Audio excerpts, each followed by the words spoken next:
Testing, testing, testing. 1, 2, 3. Hello. Guys, can you hear me? Please let me know. Why does StreamYard do this? Testing, testing. Hello.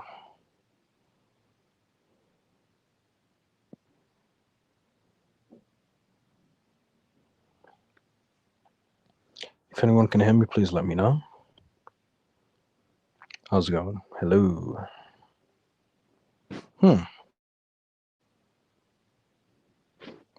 Strange.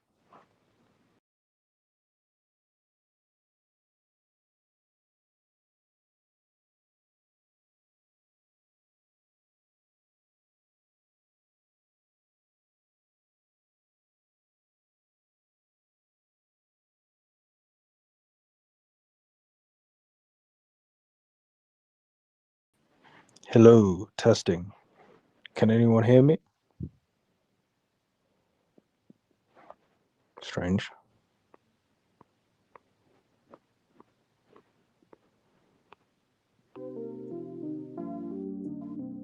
There we go.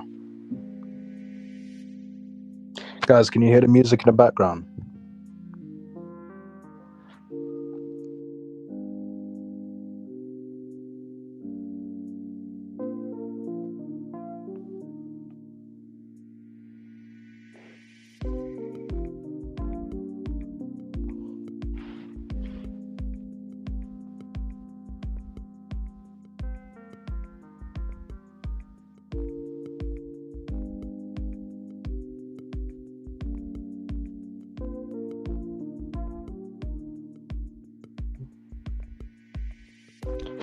Okay, you guys can hear the music in the background. That's fantastic.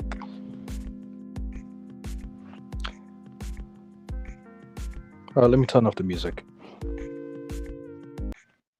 Cool. Anyway, how's it going, everyone? This is the Thought Provoker, and welcome to my live stream. Black Hole says TP. Black Hole. Leah says, "What's up? What's up, Leah? Welcome to my live stream."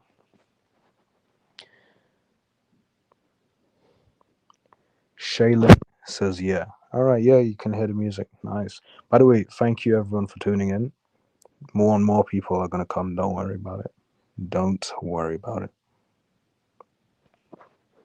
Okay, so let's put this on the screen. Stop invalidating people just because others have it worse. It's dumb. This is 100% how I feel. What made me decide to say this? So basically, here's the deal. I've noticed that some people have, out of all the people who have seen my most popular video, which is called "We Live in Hell, Life is Pointless, Work is Slavery," that's the name of the video. Out of all the people that have seen that video, only a few people have been trying to invalidate how I feel simply because of the fact that, for example, I'm from a first world country. So they will literally make comments like first world problems, or, basically comments about me being from the first world, basically implying that there are third world countries that have it worse than I do. That's why I'm making this live stream. I think you people are idiots. You people are absolute idiots. Let me make something clear. You're not going to invalidate how I feel just because I'm from the first world. Are you joking me? You hypocrites.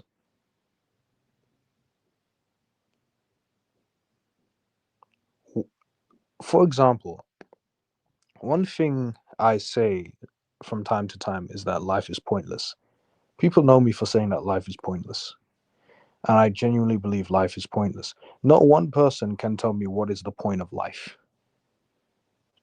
Whenever I ask people what's the point of life, people can't answer that question. Nonetheless, where am I going with this? When I would receive comments, only a few comments such as, oh, first world problems, or just first world this, I bet he's from a first world country and has things easy, blah blah blah, this and that. Let me make something clear. Whether I am from the first world or third world, fifth world, sixth world, seventh world, eighth world, ninth world, 10th world, it is completely irrelevant. Completely irrelevant. Stupid comments.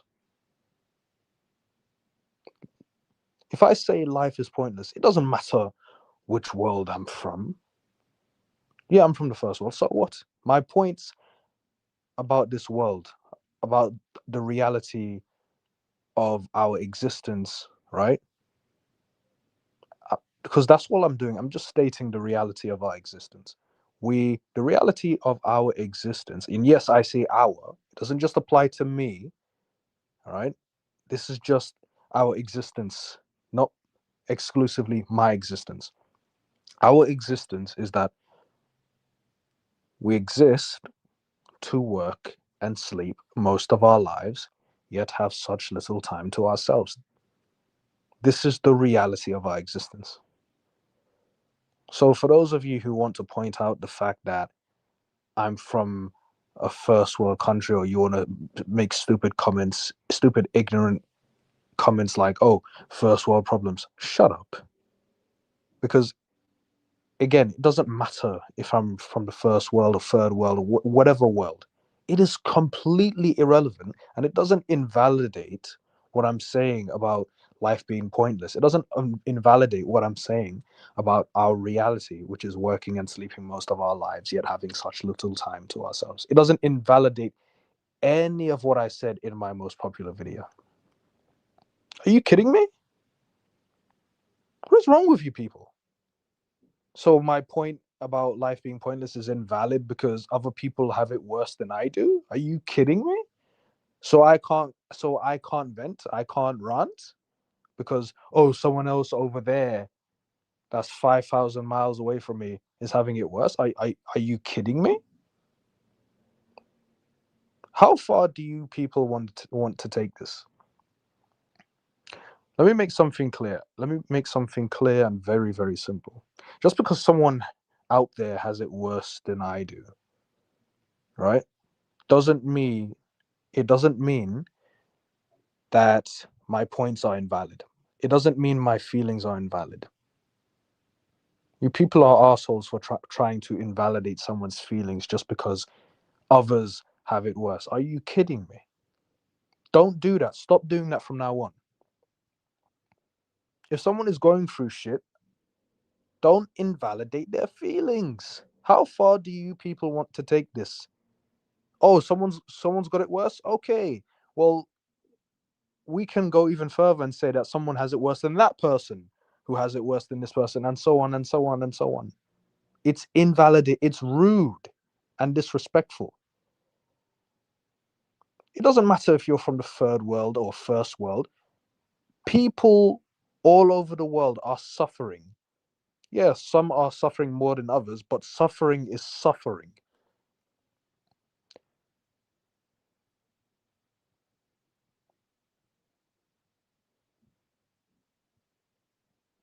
Being forced into existence and basically working, sleeping most of your life, just repeating that cycle almost every single day and doing it for decades, that causes mental suffering. Are you people how do you people not comprehend that? How do you people not understand that?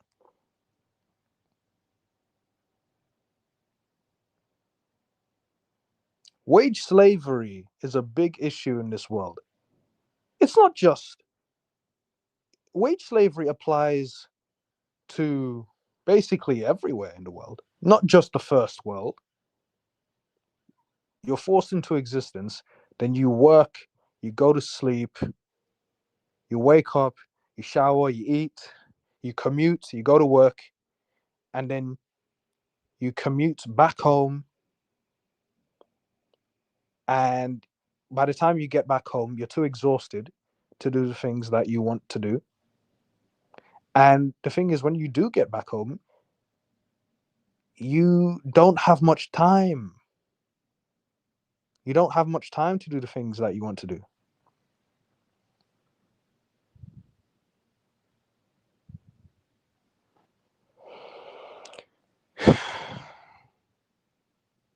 I really don't understand people who try to invalidate others' opinions and or feelings just because there are other people that have it worse. Like what is the point of that?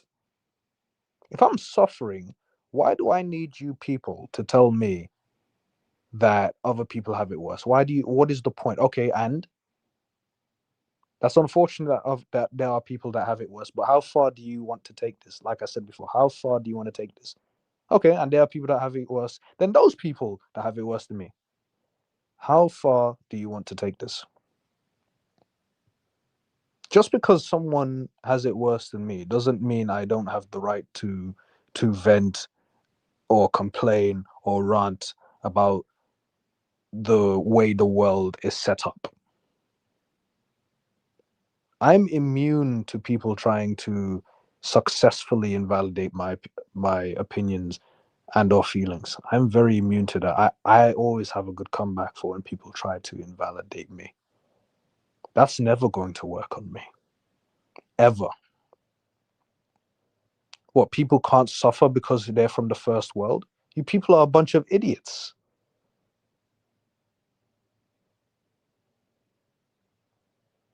So only people from the third world can complain?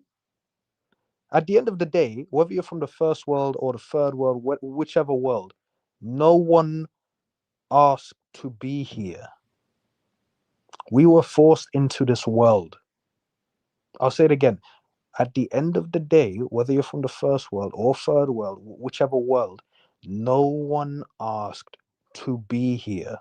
We were forced into this world. And since we were forced into this world, now we're forced to work and sleep most of our lives, yet have such little time to ourselves, myself included. So I have every right to complain. I have every right to vent. I have every right to rant about that type of existence. And don't try to personalize this by making this solely about me. No, no, no, no. This is existence in general. I'm not the only human being in the world that has to work and sleep most of his life.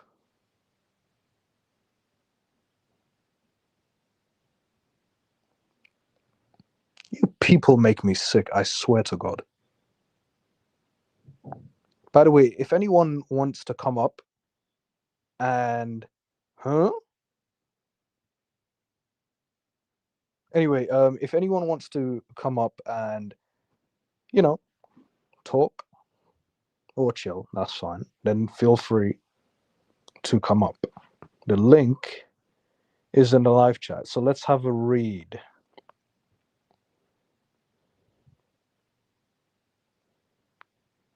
People who say first world problems are annoying as hell, as if people who are from the first world cannot experience suffering.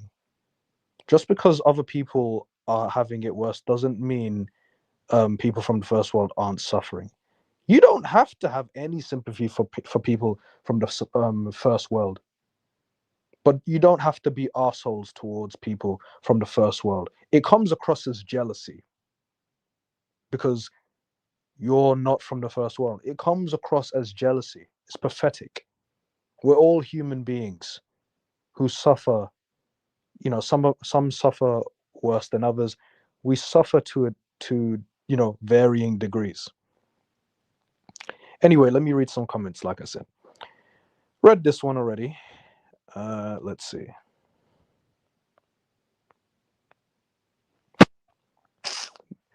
So Leah says, what? AV, what? I don't get it. Leah says, SOS different day.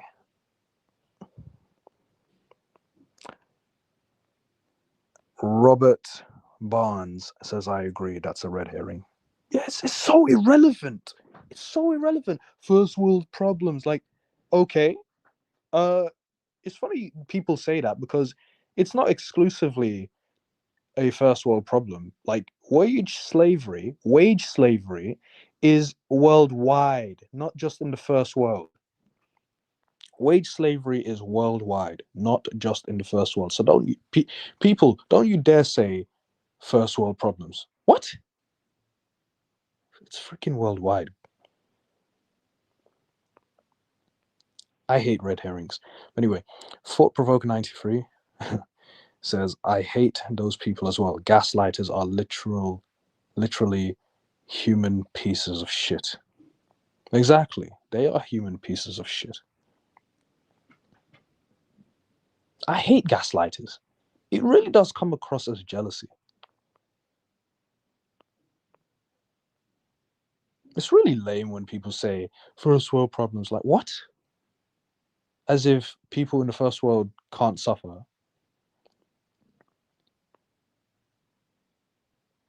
Anyway, Shaylin says first world slash last world. Life is pointless. Money or quality of existence has nothing to do with meaninglessness. Mm. Yeah, I mean, in the end, we're all going to die. It doesn't matter how much money you make. You could be the poorest or the richest. In the end, we're going to die. So what was all that grinding for? All that grinding, all that hard work, Everything we do in life just to die in the end. What was it? What was it all for? I'm not. I'm just a realist, people. I'm not saying this with the intention of trying to sound negative. I'll say something that's real, whether it just so happens to sound negative or positive. But unfortunately, a lot of things just sound negative. You know, that's just coincidental. Perpetual Pleasurist, welcome, says people do that because they don't actually care about others. They're pieces of shit, Perpetual Pleasurists. Okay, there are people that are suffering worse than others. So you want to invalidate people who are already suffering because they're not suffering as badly as others? That is so stupid. Instead of trying to invalidate someone's feelings, I think the logical thing to do would be to try and help that person.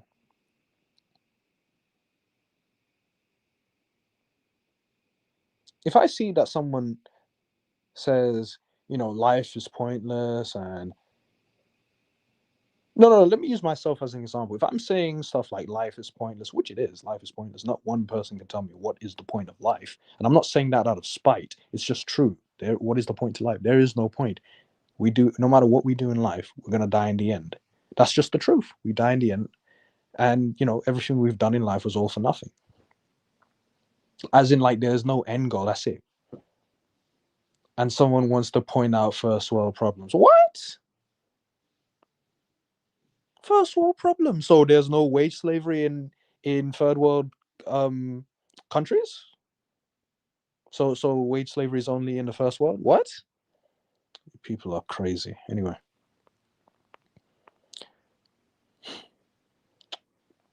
Perpetual Pleasure says invalidation period has to do with lack of care.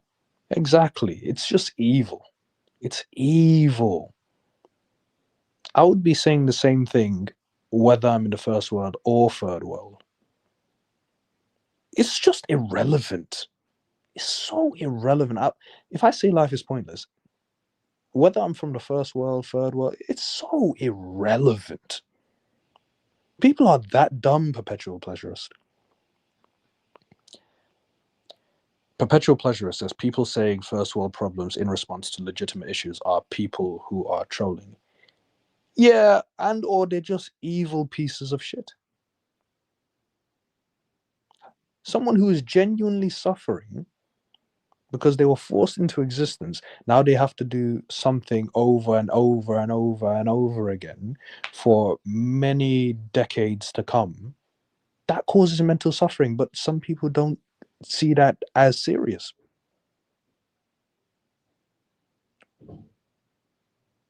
That can cause mental health issues, people. This is not a competition. Let me make something clear. I'm not here to play suffering Olympics. I don't care about suffering Olympics. I don't care about suffering Olympics. I don't care about who has it better or worse. We're all suffering. We are all suffering. So don't tell me about, oh, these people are suffering worse or having it worse. No. Listen, no shit. I obviously don't have it the worst, but the way the world is, I'm just calling it out. I'm saying this is our reality, despite the things that we may enjoy in life on the side. What is so hard to comprehend about that?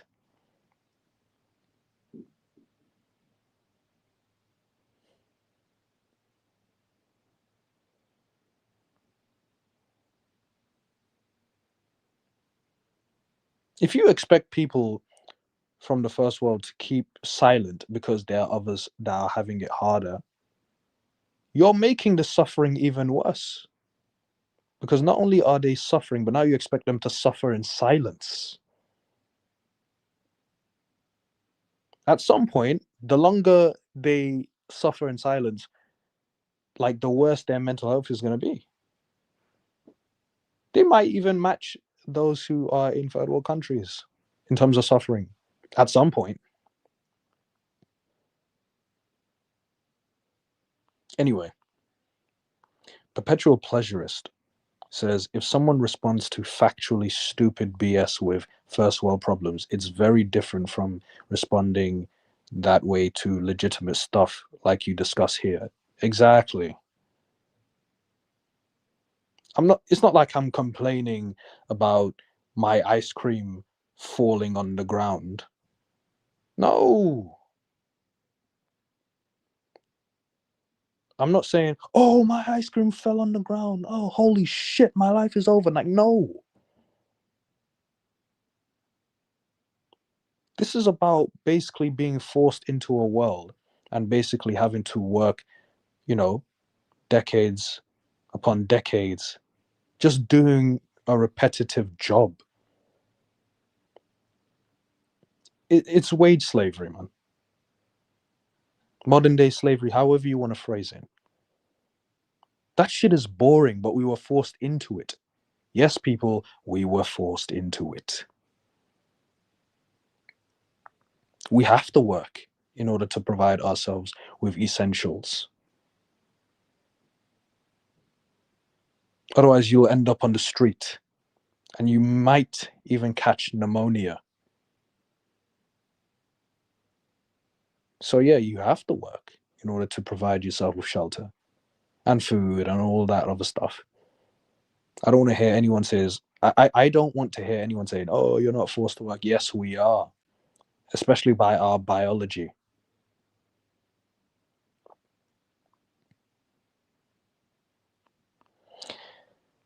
Perpetual pleasurist says, example, many people complain about getting ghosted after they themselves just described ghosting others first.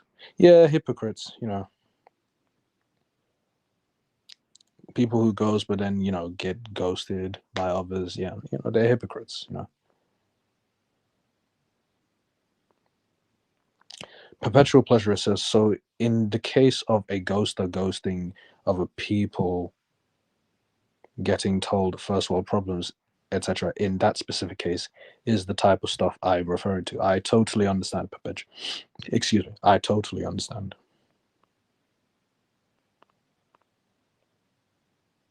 Perpetual pleasure says people are stupid as fuck. Yeah, pretty much. Pretty much. People are very stupid. Holy crap. And evil, dude. Stupid and or evil. Perpetual pleasure says rot sack pieces of shit. Oh, shite. Oh, rot sack pieces of shite, as we like to say, lol. Never heard you say shite before. Anyway.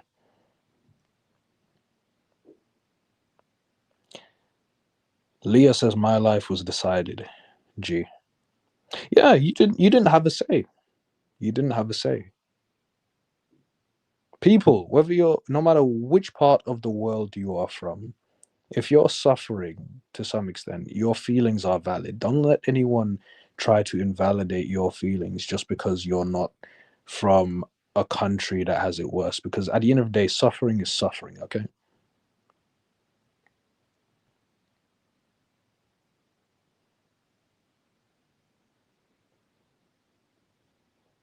Don't if you get punched in the face and your nose starts bleeding, don't let anyone try to invalidate how you feel just because, oh, someone over there has a broken leg. You're both still suffering. All right? Don't let anyone try to invalidate how you feel. Oh, you got a broken nose? You got a bloody broken nose? Oh, that person over there has got a broken leg, dude. Like, shut the hell up. All right? How insensitive, how stupid. They're both suffering. How about we try to help both of them instead of, saying who has it worse? Let's stop doing that. It's toxic. We can literally help both of these people. We can help the person with a bloody broken nose, and we can help the person with a broken leg. Let's stop making everything a competition. It's not helping. Black Hole says, I've said it before and I'll say it again. I absolutely love your channel, TP. Black Hole, you can say that as many times as you like. Thank you very much for the support. I appreciate it. Leah says, by evil forces and an evil god, let me opt out now, FF's sake. Oh, wait, hold on. Wait a minute. Oh, wow. Oh, wow. Wait, how do I put this up? Oh, wow. Everett Overton. Is this a super chat? I think this is a super chat. Yeah, thank you. My first super chat. $99.99. Wow. Thank you. Everett Overton says, great dialogue on this channel. All the best. Everett Overton, thank you so very much. Thank you very, very much. Oh, wow. This is my first ever super chat. Everett, thank you so very much. Guys, a moment of silence for Everett Overton. I'm very grateful. I am extremely grateful. This came out of nowhere. What? Yeah, 1 minute of silence for Everett Overton, please. 1 minute of silence.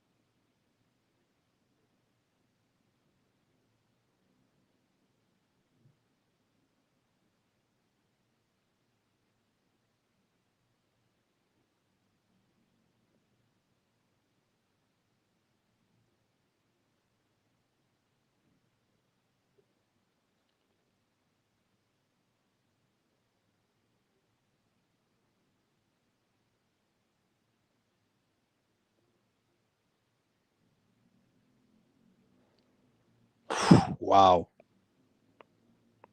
Wow, wow, wow. Everett Overton, once again, thank you very much for $99.99. Wow. That is huge. That's beyond generous. Oh my goodness. By the way, Everett, if you're if you're still here, you're more than welcome, just like everybody else, you're more than welcome to come up on my live panel. The link should be in the live chat. But yeah, I can't thank you enough. Genuinely. Yeah.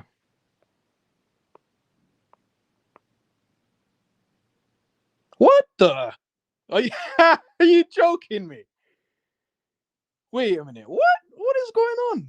Everett Overton says, happy to help. Here's another. What? What is going on? What? Everett Overton says, happy to help. Here's another one. Another $99.99. Oh my goodness. I can't thank this guy enough. Everett Overton, thank you very, very much for another $99.99. Thank you. Genuinely, this is I never thought. Wow. I don't I'm speechless, man.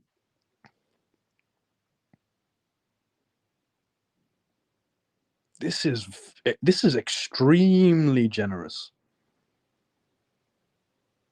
Extremely generous. Wow.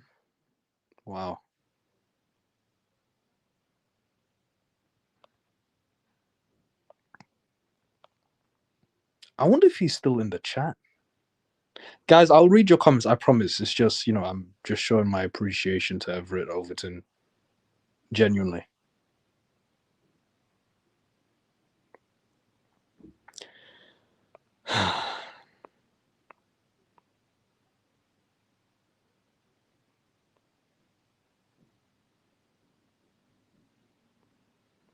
By the way, this is my first time doing, getting super chats and whatnot.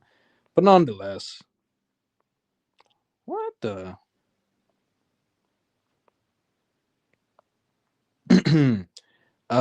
Okay, hold on a second, guys. 1 second. Oh.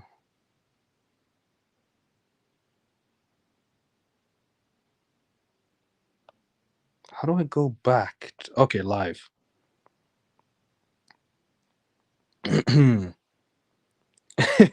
Wow. What? Anyway, let me read the comments. Thank you once again. I can't thank you enough, man. Everett Overton. Perpetual Pleasurist says, "Holy cow! Did Everett just donate an actual $100? Apparently so." I can't believe it. That's a lot. That is a lot, man. Perpetual Pleasurist. Welcome, amigo. Hello, hello. Yeah. Oh, wait. You Congrats on mean? your No, no, go on, go on. congrats on those first donations, man.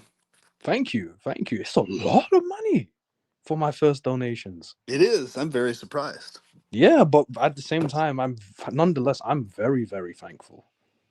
You know? Yes, that's awesome. You getting Yeah. helped also helps me out as well because Mm, your peace of mind and joy and happiness and better financial situation makes everything happier for all of us. The happiness spreads around. indeed. And, thank you for sharing that, man. Genuinely. It's really lovely. By the way, when you came in, you should have said, "Hello." No, I'm just Right. joking. Hello. Minus the rucksack piece of shit part. No, I'm Right, joking. I'm exactly. joking. That's your favorite line of all time, that I say. All of your lines at the beginning were my favorite. Well, how are you, man? Great, man. How are you? I mean, I was fine, but now you know, I'm speechless. I'm feeling fantastic and That's grateful. freaking cool, man. Yeah, Yeah. like it's definitely very helpful. I mean, $100, $200, that goes a long fucking way, man. A long way. Mm. Mm-hmm. Mm-hmm. Absolutely. I'll show it one more time just for the people to see. Yeah. Just in case you guys missed it, Everett Overton basically gave me $99.99, my first ever donation. And my goodness, what a donation. Holy crap. I even gave a minute of silence for this. Because I don't know what else to do. That's all I can think of. But it's to show my appreciation. It's freaking But cool as he heck. said, yeah, he said, "Great dialogue on this channel. All the best." And he left another one saying, "Happy to help. Here's another one." So yeah, thank you so, so much. But yeah, Everett Overton, you're more than welcome to come on my panel anytime. Genuinely, donation or no donation, you're more than welcome to come. Thank you so much. So let's read some other comments. Let's see, which one haven't I read? Lack of care. By the way, Perpetual Pleasure is you were nailing it in the live chat. Like, you made some great points. Good. I'm glad. Yeah, especially how they lack care and etc. etc. It's just gaslighting, hypocrisy. Yep. hmm Let me see. Black Hole says, "I've said it before and I'll say it again. I absolutely love your channel, TP." Oh, I read that, but thank you again, Black Hole. I read this already, but yeah, thank you so much. I love the love and support. Leah says, "By evil forces and an evil god, let me opt out now. FFS." You know what? When you say God's evil, I mean, you're not wrong. If he exists, you're not wrong. You're not wrong. And I'm sure PP agrees. Oh yes, wholeheartedly. It's very, Whew. very obvious. And Mhm. I love that we've gone so in depth on that on this channel and elsewhere so many times. It's Very great. in depth. We Yeah. really busted that open all way every way to Sunday, man. And Mm-hmm. we Oh, we did. yeah, there's no way around it. No way around it whatsoever. If there is a god of any type, even if it's a lowercase g god, even if not it's uppercase, any case, whether lowercase, uppercase, the only possible thing it could be is evil, or just completely, well, indifference is a type of evil. So just completely indifferent, completely evil. That's it. There's no question, no Like, could question you about it. imagine? It's funny. It's interesting you mentioned indifference, right? Could you imagine creating all of us, you know, and creating evil and then being indifferent to the state of the world? Yeah, Like it's not your problem. it's interesting too. There's a lot of sects, religious sects, that don't recognize that indifference is an extreme type of evil, right? Like if a parent is indifferent to a kid that's being tortured in front of it and is just indifferent, that's extreme evil in and of itself. It's not.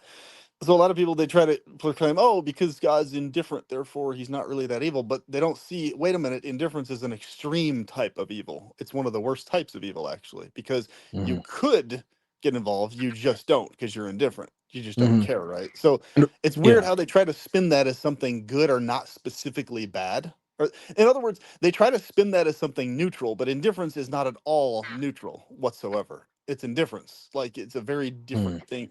You can't, in other words, in any world where there's torment of sentience going on, there isn't anything that can be neutral in that world. Like, you're either trying to help stop it or you're involved in the evil. There's no such thing as neutral to others being tormented. and just for the sake of the audience, right? For clarity, you're talking from a hyper technical sense, right? Correct. Hyper-technical sense, in Yes. the sense Okay. In of, that case, yes. like, for example, none of us are neutral, even as humans, to the torment of others. Nor are we're neither neutral nor are we indifferent. We're mortified by it. We're just simply unable to do more about it. Right. So it's like, Mm, but none of us are indifferent and none of us are neutral. We're very pro ending the torment and anguish of others as much as we can. Right. mhm, So mhm, this whole idea that neutral equals something other than bad or evil is a very dumb idea that's mhm, promoted a lot. It's still very commonly promoted. So that's why I always refer people to my video. Duality itself is evil, basically, so they mhm. can have that clarified better Very if they good don't points. understand that yet. Very good points on PP. Very good points. Uh oh. Perpetual Pleasurer says I meant to type a ghoster complaining about being ghosted. In that case, it's legit if they get told first world problems sarcastically. Yeah, noted, noted. You know, yeah, well said. Let's see. Valentine Steenkamp says at Perpetual Pleasurist, love your based takes. Please make more videos, kind sir. Yeah, there you go. You got some love out there, PP. Much appreciated, Valentine. I definitely will. Hmm. Hey, is Valentine strictly a woman's name or is it unisex? I think it can be either, as far as I know.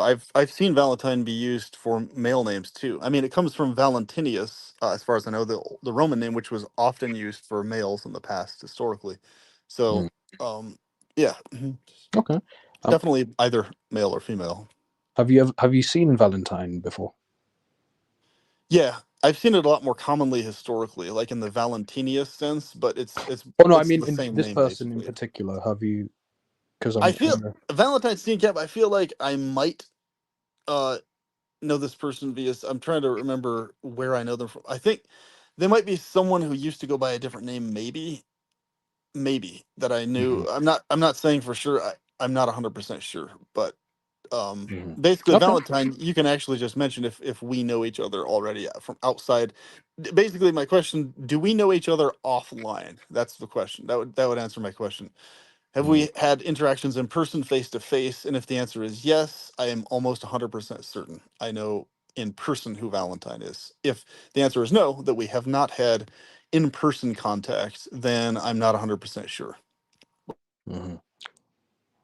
Noted. Let's see. Perpetual Pleasure says thanks, will do. Leah says existence is an eternal puppet show.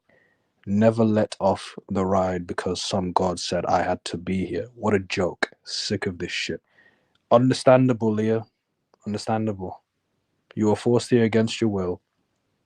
And now you have to basically partake in the slave system, in wage slavery for decades, decades upon decades upon decades.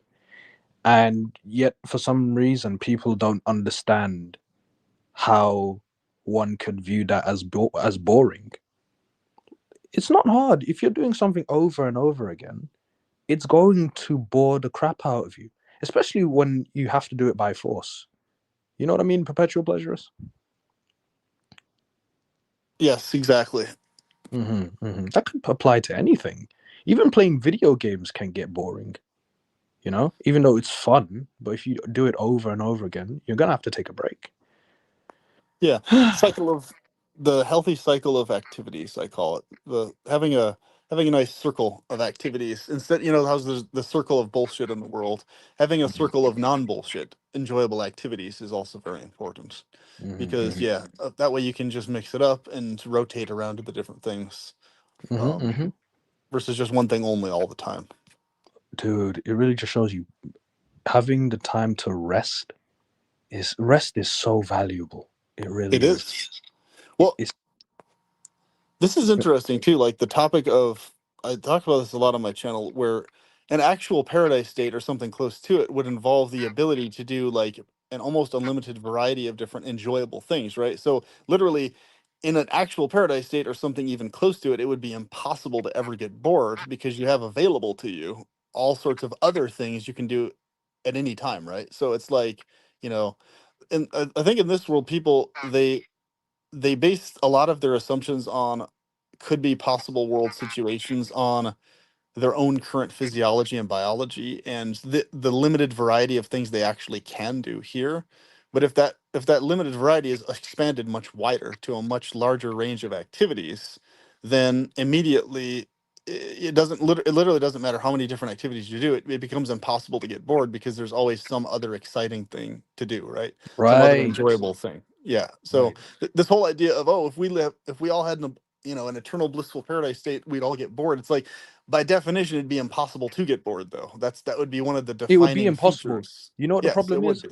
The problem is they're thinking about it in the sense of like they're saying that sounds boring, as in that's what they think of it right now compared to if they were actually in that situation. They think Right. that the sound of eternal bliss is boring because they're so used to living in a world where there's bliss as well as suffering. So Correct. the idea of a world where it's only eternal bliss is so foreign and basically scary to some people, you know? Yeah, it is. It's interesting when you really analyze it because Yeah. they're projecting their current processing of reality, and they're Hmm. basically making an assumption that they'd have more or less the same brain chemistry towards activities Hmm. as an eternal being. But one of the things that would be fixed is the brain chemistry that's capable of getting bored. In other words, your capability of getting bored would be removed from your consciousness, along Hmm. with the much wider variety of activities. So when we say it would literally be impossible to feel bored, that's quite a literal statement in Exactly, an but actual they're glitched not out they're not state. paying attention to that. They're not paying No, they're attention to the not. fact that once you are in eternal bliss, it is literally impossible to be bored. They don't focus on that. Correct. Exactly. Some even forget that, but nonetheless, let's see. Robert Barnes says you've mentioned evil a couple of times. Could you define it? Help to understand how evil works in your worldview. Uh, I assume you're asking me. Um, so evil. Well, where to begin? I mean, online can explain it better, but to me, if evil is basically, you know, doing something bad, I don't know how else to explain it. Like, for example, I say God is evil if he exists because he allows suffering to happen in the world, and he is known as the all powerful, almighty, all knowing. If he's the almighty, all powerful, all knowing, can do anything, can create everything, then why does he allow suffering in this world? Why can't he just, prevent the suffering with a snap of his fingers? It makes no sense. It makes no logical sense. If you are a loving, all powerful, all knowing, almighty God, you wouldn't even create evil in the first place. Evil and examples of evil are, you know, torture, murder, rape, wars. Those are examples of evil. Intentionally trying to hurt someone, that's evil. Stuff like that. And God allows it. So that's why I consider him evil. If he literally can just erase all the evil with a snap of his fingers, but he chooses not to, and people will continue to make excuses for him. You see, me and Perpetual Pleasures, we're just logical thinkers. We're not trying to be assholes. No, far from it. If anything, God is the asshole over here because he allows the suffering to happen. Am I right, Perpetual Pleasures? Exactly. Yeah. If God exists Right. as a being, he allows it or he can't prevent it, so he's not actually powerful. It's any way you cut the coin, there's something he's majorly lacking. It's just a matter of, well, take your pick which version of God is lacking in what area, and there you go. Mhm. There's your explanation. Is he lacking in Right. knowledge, power, or benevolence? Which one? Or all Right. three? Yeah. It's Pick. like, Pick. Yeah. just Pick pick your one. ice cream flavor. But Basically it. nonetheless, yeah, exactly. Valentine Steenkamp. What a name. Nice name. Very nice name. Anyone else feel like the suffering has become absolutely inescapable as of late? Like, dude, I cannot even escape in my sleep anymore. This shit follows me into my dreams, or rather nightmares. Oh, wow. Wow, the suffering doesn't stop. It even follows you in your dreams. Is Freddy Krueger in there by any chance? No, I'm kidding. I'm kidding. I'm sorry. You know what's funny? Perpetual Pleasures. I have not seen that movie yet, but I heard about people talking about Freddy Krueger. Have you seen Oh, the really? movie? Oh, yeah. It's basically a comedy horror series. Oh, It's, okay. yeah, it was advertised as horror straight up, but it really, the way they do it, it's really comedy horror. Oh, okay. It's Okay, that's I cool. it's just the way, like the character Freddy Krueger, it's the type of humor he uses is so dry and Mm. deadpan, just puns, and it's just, It, and the way what there was one of the shows where he like has this weird mutated like little arms and hands coming out of his body. oh, he has his own TV show, like a series. No, well, I mean, the series of movies. There's one of the movies. I think it was number four, maybe, Oh. where he like gets fucked over, and then like he ends up Oh, getting all wait, these like spoiler alert. mutated. Spoiler alert. Yeah, he gets all these like mutated arms and hands ripping out of his body and shit. It's like a horrible way he dies. So Ah, I think okay. what I find funny about Freddy Krueger is that like he's really fucking evil, but he's like maintains his sense of humor the whole time. Like, Mm. and Yeah, it's those just, kind of yeah. evil but funny, villains. Yeah, I Yeah, and like. so it's hard not to laugh when watching those shows because of his jokes, and also because Mm. of like just how ridiculous the way it is that he kills people and stuff. But I mean, he just kills them in such weird looking ways. I guess like Mm. Is it true that he says it's bitch very in the bizarre. movie? Yeah, he says Oh. that. You know what's funny? The reason, um, have you seen Rick and Morty? uh, not really, very little. Oh, dude, you've got to see Rick and Morty. I've heard You've a got shit to ton see it. about it though. It's the minute you watch the first episode, you'll get hooked immediately. So definitely check it out. I probably will. Oh, absolutely. Perpetual Pleasurist says he means bad and or evil. Perpetual Pleasurist says he means things that are harmful to the sentient experience of sentient beings, harmful to the nervous system, etc. Very well explained. Um, oh yeah, I read that one. Yeah. uh, Shaylin says first super chat came in as a banger. Indeed, rocket launcher, two rocket launchers.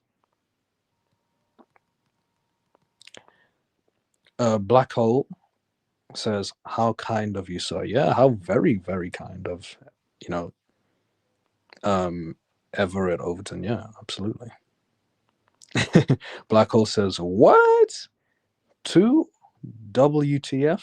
Yeah, WTF. Perpetual Pleasure says this is a real donation money, right? Not fake. Valid question. Everett Overton says definitely real money, guys. Definitely. Uh, Black Hole says wow. Wow is right. Valentine Steenkamp says, guys, I genuinely need some advice here. Nothing I've been doing this year is helping to relieve the suffering I've been going through. What do you do when nothing works? So, firstly, if you don't mind me asking, what is causing you to suffer in life?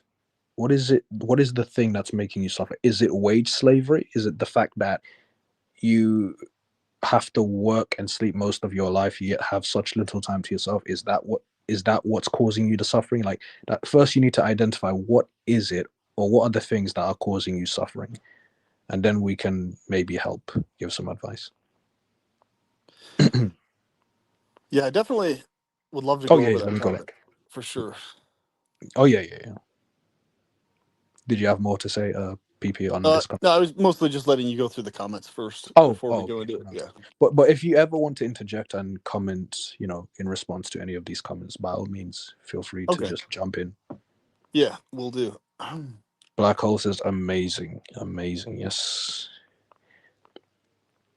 Valentine Steenkamp says every time I try, it's like I take one step forward, two steps back. Literally, it's like the universe is telling me to just give up. Self deletion has never seemed more appealing. Sorry if this is depressing.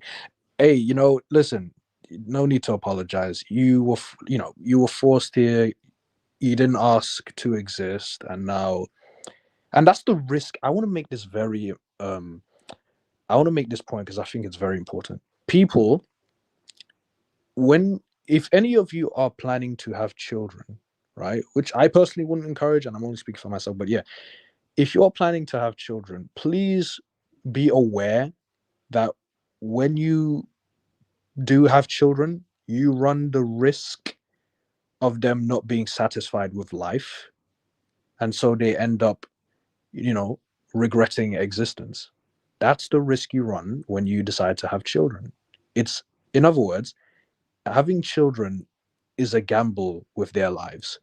Before you have children, ask yourself, is it worth the gamble? Is it worth the gamble? Just because you are satisfied with life does not mean that it's guaranteed that your children will be satisfied with life. So this is why I advise people to just live their lives and not have any children. I think that's the better decision, instead of bringing someone into this world and them regretting existing, you know.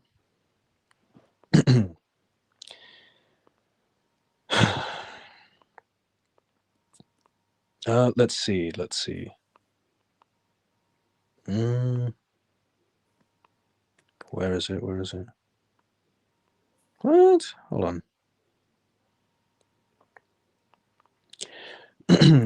Perpetual Pleasure says, I'll definitely discuss that Valentine.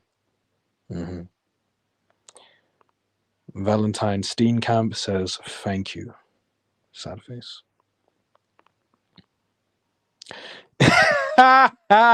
Autisticus Spasticus says, I can give the middle finger to God.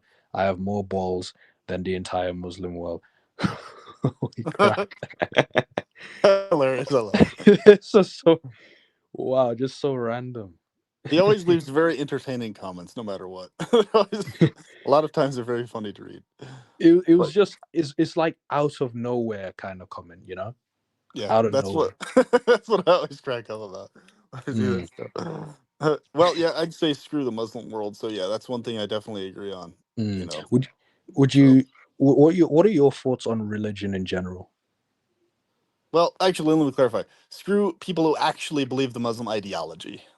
Oh, okay. Muslim culturalists, they can be cool people if they don't take it seriously, right? If they Mm, don't mm, actually believe the shit, they just go through, the mm, motions. They can be fine. mm. But people, fuck anybody who actually read the scripture and actually knows what it teaches and actually takes it seriously. Fuck that bullshit. But yeah, my views on, you said, what was it you Religion in said? general, so Christianity, Okay, Islam. so religion in general, especially monotheism, though, in particular, um, but also really all religions. But uh, the monotheistic religions are especially shitty because And what do they all have in common? Some variation of invisible cosmic sky daddy, right? As the one who says, do this, don't do that, or else. And really, if you bring it all down to, if you really simplify everything, that's what it is. Their entire belief is do this, don't do that, or else. That's it. That's Islam, that's Judaism, that's Christianity. Hmm. Um, that's it. I mean, Judaism, in addition to that, has a bunch of secular, racist, genetic superiority stuff to it. Talmudic Hmm. Judaism stuff that's like very distinct from Islam and Christianity, obviously. But even within Judaism, they have a lot of the do this, don't do that stuff also. Hmm. So, you know, Okay, no, that's fair. So pretty much, the thing that you dislike about religion in general is more, to do with the fact is more to do with, God and, people trying to defend God's actions, you know, yeah, despite all the evil. And, I'm making that clear because I don't, how people online will try to take things out of context and say, "Oh, you're an Islamophobe," or that. And it's like, no, it's just there are certain things that perpetual pleasurist dislikes about religion in general. Not he that's didn't right. say everything about religion. There are some Well, things here's that the are thing. nice. Actually, that label specifically, I actually don't mind if people call me as an Islamophobe, even though it's Oh, not okay, accurate. all right. I'm not afraid of Islam, but so it's technically not accurate in that sense. But if they mean phobia in the sense of like constantly disgusted by it, yes, that's accurate. So personally, I don't mind if people say Islamophobe. They can say that all they want. It doesn't I don't like specifically feel bothered by them saying that to me because I'm Hmm. like, yeah, I am opposed to anything that has to do with the religion of Islam being literally interpreted as the text says and being followed as the book says. I'm opposed to that Islam Hmm. for sure, definitely, in every Hmm. case, in every variation. So, and I'm definitely opposed to people who believe that living around me and living near me. And I tell people that if I find out they're Islam or Muslim, I'm very clear with them. Well, I can't have contact with you anymore because your ideology is abusive towards women.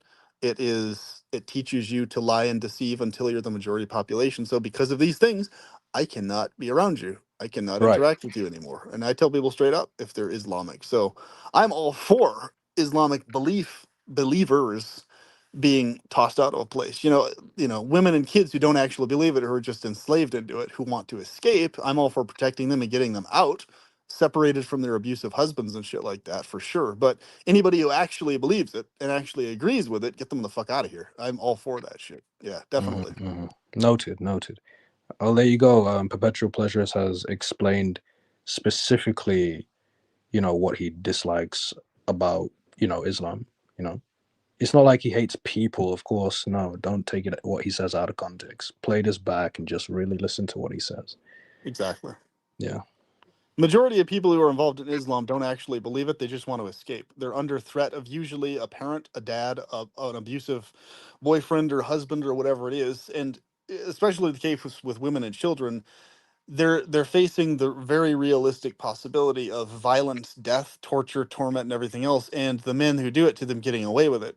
And so that's why personally for me it's much more, I hold the men far more accountable than ever the women or children. I would only hold a female or child accountable in Islam if they actually themselves independently believed it wholeheartedly, right? Mhm. Not just they're trapped into it and under threat of death if they leave or try to escape, right? Mhm. If that's the type of person they are, and it seems like most people in Islam are actually in that situation, not like actually people who genuinely believe it. It's just the handful of tyrannical assholes that perpetuate it, are threatening everybody with harm if they do otherwise. So they're the ones that I really despise in particular. Let's say that line again. Who do you despise? Which one? I despise the people who are the threatening parents, the threatening boyfriends, the threatening, mostly almost entirely the threatening males within the Hmm. Islamic world, adult males, because they're the ones keeping that belief system alive and active as a thing because it perpetuates their abuse cycle, their ability to abuse women and kids. It Okay. protects Okay. them in doing so, and that's actually the main reason why Islam has been so popular and so thick throughout the world as a thing, is because it gives men who are, um, in almost every other case, unsuccessful romantically and everything. It gives them an artificial way to have control over women and children, and that's why they like it. That's actually the real reason the majority of men take to Islam. It has almost nothing to do with the so-called spirituality. They just use that as an excuse, fancy word excuse. But the real reason is they like the power it gives them over women and kids, is what they really like about it. That's why. Okay. And that's why All I right. despise it. I hate it when people have that psychology. And that's what and that is the very thing that you despise about Islam. Is that correct? Yes, exactly. Okay. Very much Cool. so that. Noted. Noted. Yeah, and me, you know, just when it comes to having control over women, I don't think that's cool. I don't support that, Islam or not. For everyone watching, because again, people like to take things out of context. I'm just merely focusing on his points about just you know having wanting that you know control over women. As a man, that's not cool. Let women be free. Exactly. Nonetheless, yeah. Let's see. By the way, you should definitely make a video about why you what it is about you what it is about Islam that you dislike, so that people don't get the wrong idea. Yeah, I'll definitely do one at some point soon. hmm hmm Like you could But title it "What I Specifically Dislike About Islam." yeah, As an but people example. always, it's no matter how specific I am, the majority of people get the wrong idea anyway. That's why. I just, Some people are just willfully ignorant. yeah, that's it. I mean, the majority of the world's like that. So Yeah, I'll it's always be dumb. high. It's so Yeah, dumb, dude. It's it so is so dumb. dumb. Whew. Yep. Yeah. Like people, what I notice about people is when you're stating a truth about anything in life, people they can't tell you that you're lying. They'll just have a fit. They'll try to make you look bad, but they can't tell you that you're lying. Yeah, But nonetheless, exactly. That's yes, correct. yeah. So, Nonetheless, go. Also, are no, you go on, go okay on. if I start addressing Valentine's things that they were mentioning on Oh, I here? don't mind. Yeah. Let me just Okay. quickly read this, and then I'll let you go back to Valentine. Okay. Black Hole says it just so happens I saw Hermits British band at my state fair yesterday, and they were awesome. Nice, nice. Okay, so which comment do you want me to go back to? Is it So okay? there's a lot of them, but really, um, they were all summed up right here very well. These Is two it the comments. is it the one that starts with every time I try? Well, it basically they're all correlated to this thing right here. This comment left at 3 o'clock p.m. He said those are just the main three. So, lost job last October, wage slavery, lost all friends and family, no more. Yeah. Yeah, Oh, so the things that are causing Valentine to suffer. right. Okay, No romantic so relationships with women, and then beneath that they say those are the main three. But it's like the world is attacking me from all angles. I literally don't get a break. What is the point of a okay, man living if he can't have finances, relationships, and women? I think okay, that's I'm really gonna get sums to it that. up.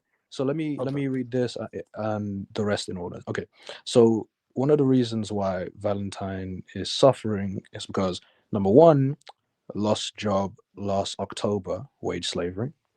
Sorry to hear that.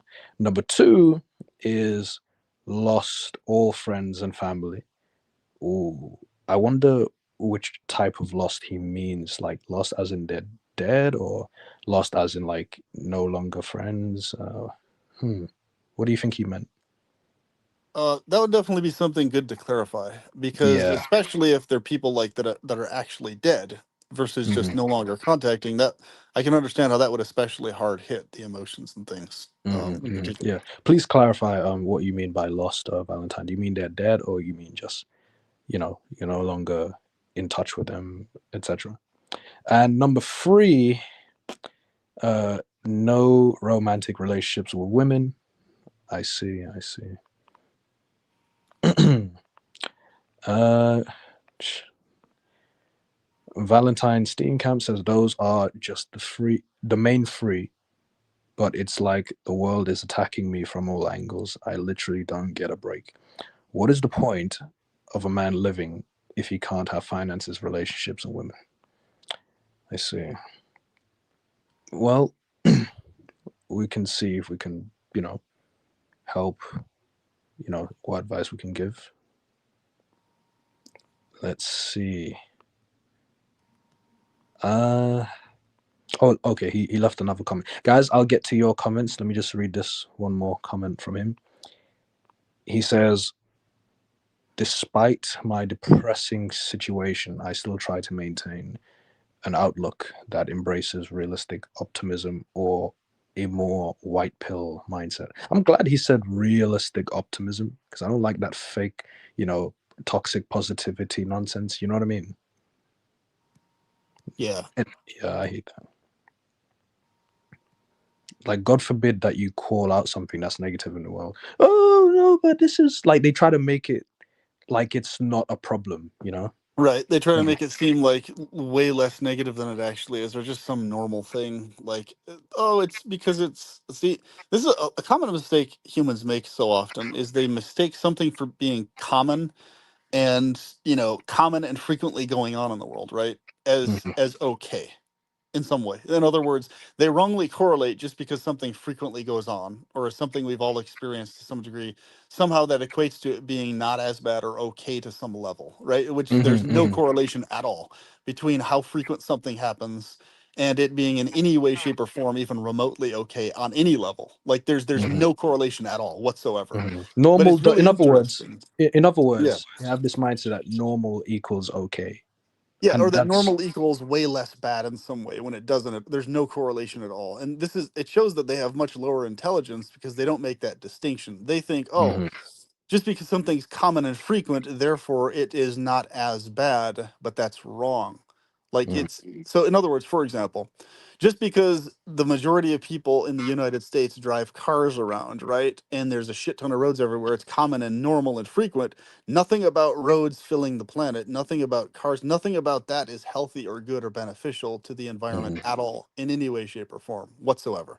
Like mhm, none of it. mhm. So it's like yeah, it's super common, it's super normal, but none of that makes it any less bad in terms of what's happening to animals, to the environment, to the ground, to the insects, to the things being run over. I mean, this is the stuff that they don't write. It's like, oh, because it's something people quote unquote need or something people prefer and like having or whatever their spiel is on it. It's like, yeah, but that has no correlation with it being something that's any more okay though. Like, Right. you Right. know what I mean? At all. No correlation. Yeah. It's Yeah. just common. It's just common. That's all. That's Yeah. But yeah, it doesn't make it okay. Well said.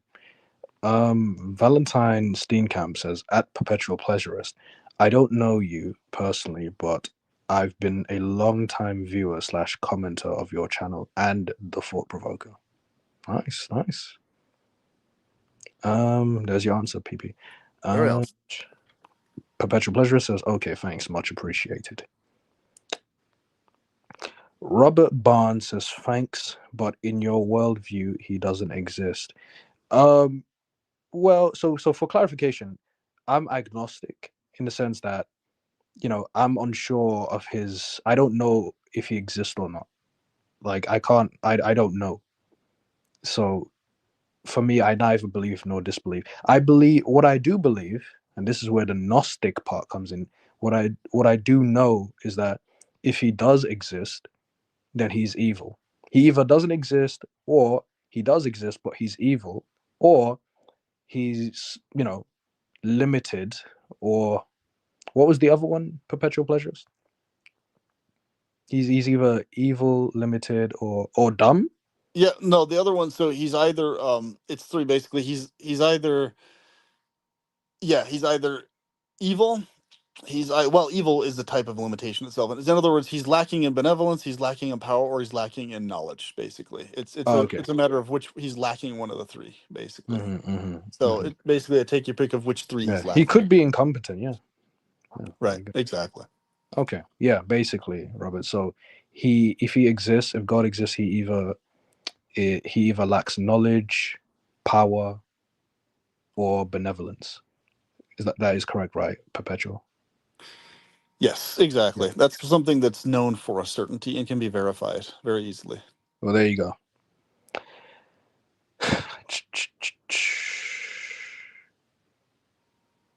And it's Yeah. very interesting that at least the people who are somewhat honest within the religious fold actually have that as their standard. They actually Mhm, directly acknowledge she's limited in one of the three ways.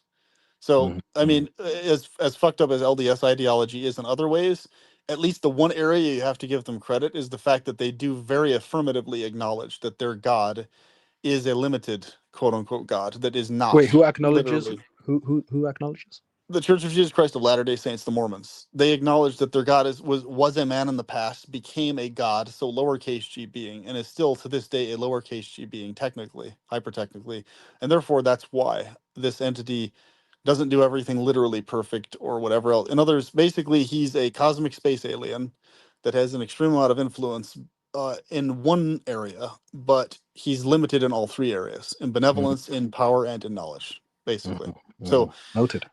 at least they have that going for them. Whereas you can't really say that for a lot of other Christian or Christian-esque denominations, because other Christians would deny that they're actually. Point is, narrativists, Jesus and God narrativists, LDS is within that fold. Mm-hmm.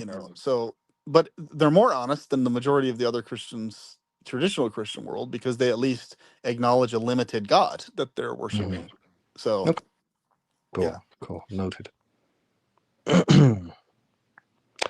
Perpetual Pleasure says, in my worldview, bad is all of the above, hyper-technically speaking.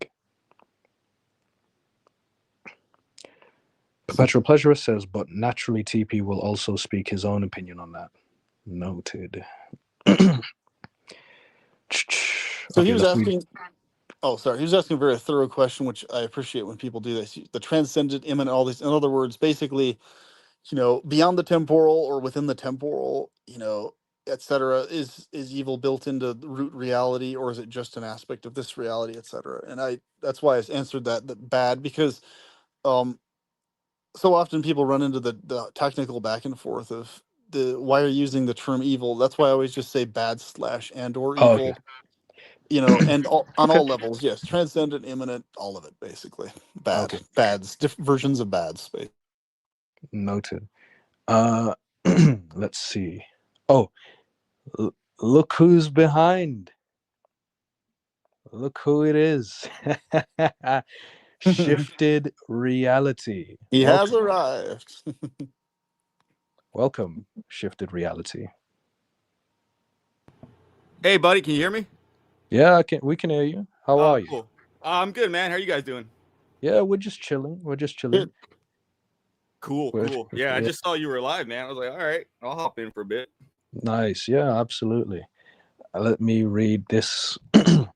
Leah says at Valentine Steenkamp, imagine that, but getting gangstalked for life with relentless noise campaign with Fort Beaming / V2K 24/7, 24/7. There's my life.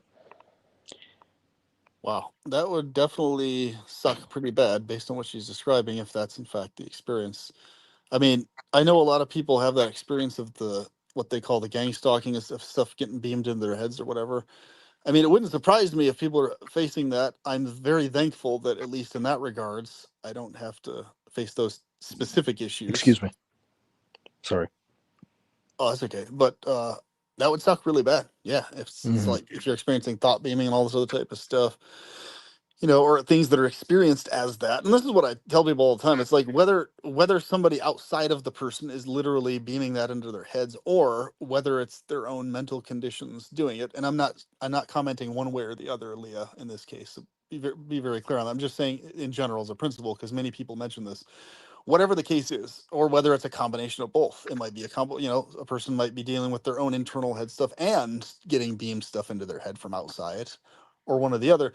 But whatever three situations it is, whatever of the three it is, the point is they're experiencing torment and misery to their physiology. Really, that's really the point of it. So it's like it's other than what they desire to be experiencing. And that's really where the crux of the issue lies, right? It's stuff once again imposed on them against their will, uh, that just shouldn't be imposed on them against their will. Mm-hmm. Mm-hmm. Well said. I'm going to speed through these comments so I'm not missing out. Let's see. Leah says also not able to get a job or make money in any sort of way, anything at all. How is one to have a amenable existence? Mm. Leah says, I hate existence. And you have every right to, you didn't ask to be here. So yeah, it's unfortunate that that we have the capacity to feel this way about existence, but blame God.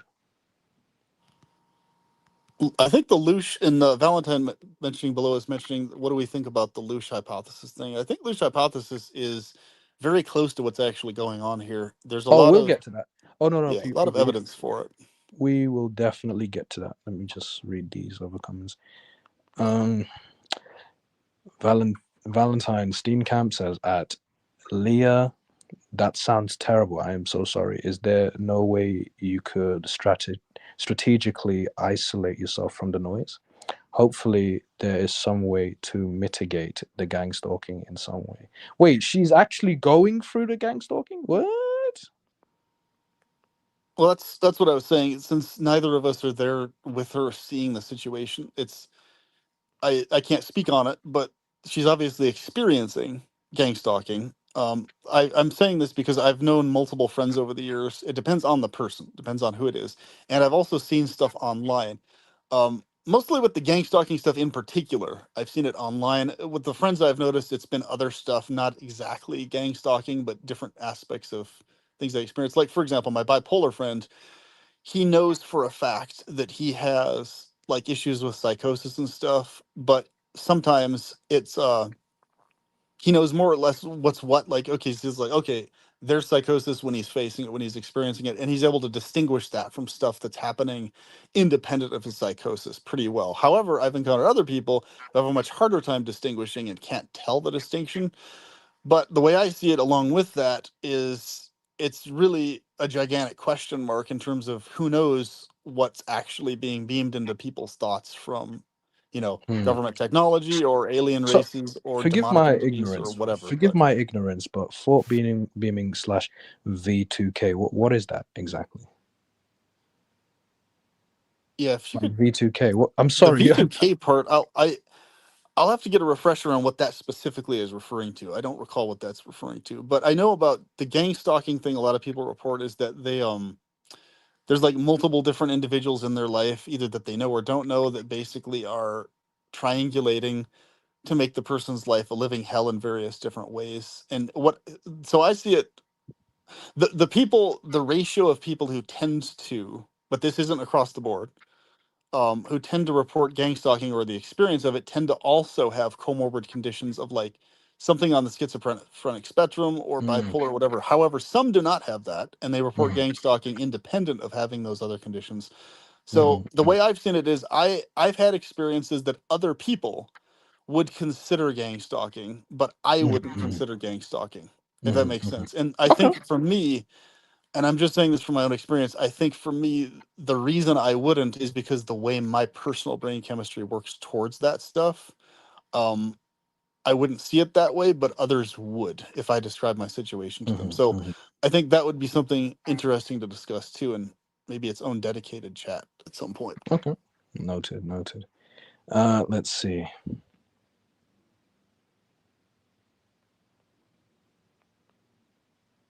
After I read some comments, I'll get back to you guys. Oh, Leah says I also hate delusion. Same. I hate delusion as well. If you can't handle reality, oh, you should definitely not be having children. That may sound controversial to say, but really think about it. If you can't handle the reality, if you don't like the reality we live in, why would you bring someone into it if you yourself can't handle it? Why would you bring someone into this world so that they can grow up to also not be able to handle reality? It doesn't make any sense. But anyway, at so Leah says at Valentine Steenkamp, not a shot in hell. Wait, what was that in response to? Oh, this comment. So Valentine Steenkamp says, at Leah, that sounds terrible. I'm so sorry. Is there no way you could strategically isolate yourself from the noise? Hopefully there's some way to mitigate the gang stalking in some way. Ah, that's why she said. Leah says, at Valentine Steenkamp, not a shot in hell. Noted. Valentine Steenkamp says at Leah, I feel you, man. We are I feel you, man. Anyway, we are in a similar situation. There is no escape from this hell, and I honestly am tired. Don't see a way out, but we keep looking. I guess there's no other option. Let me ask you a question, Valentine. Are you going to break the cycle by not having children? If you don't mind me asking. Because anyone who feels this way, honestly and respectfully, should not be having children. Like, that goes for anyone. Nonetheless, do let me know. Autisticus Spasticus says, evolutionarily, men support Islam because of an ancient fear about paternity certainty. Women support Islam because covering up all other women is advantageous to them. It's very true, actually. Very well thought statement. All right. What do you think of this shifted? I'm sorry. What are we talking about? So this particular comment here by Autisticus Spasticus, he says, evolutionarily, men support Islam because of an ancient fear about paternity certainty. Women support Islam because covering up all other women is advantageous to them. Huh. I mean, yeah, that's a good way to put it. Yeah. Okay. I'm not an expert in Islam, but I mean, Me neither. Yeah. So I don't know like exactly how they go about things, but what I do know is some of the stuff that he mentioned there, or her. Noted.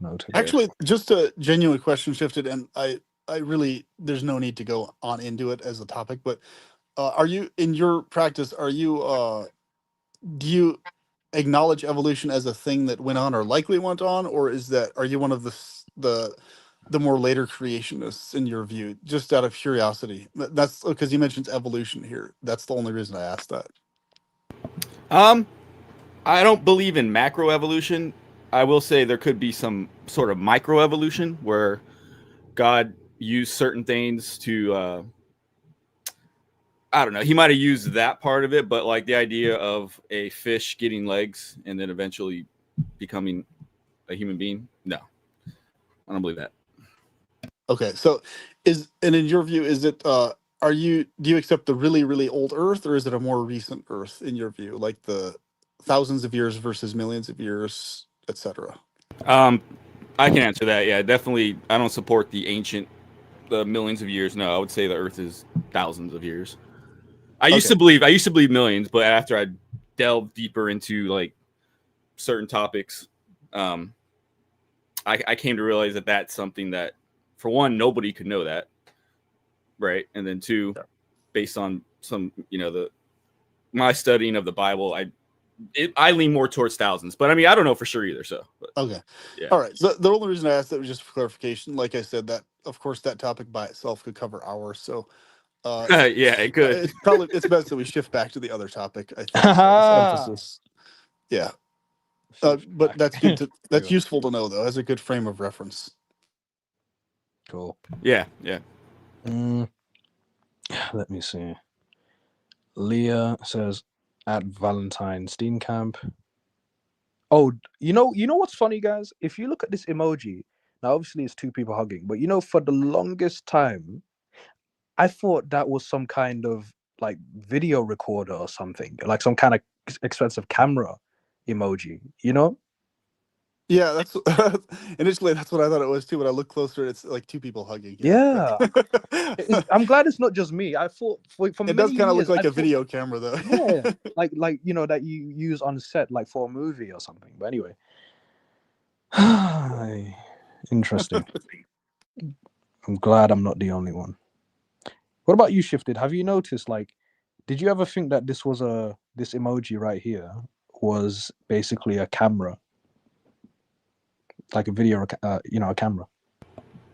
It looks like two people hugging to me. No, it does. It looks like two people hugging. But I'm saying, have you ever, initially, did you ever think, oh, this is a camera, and then eventually you found out that it's actually two people hugging? Or did you No, always?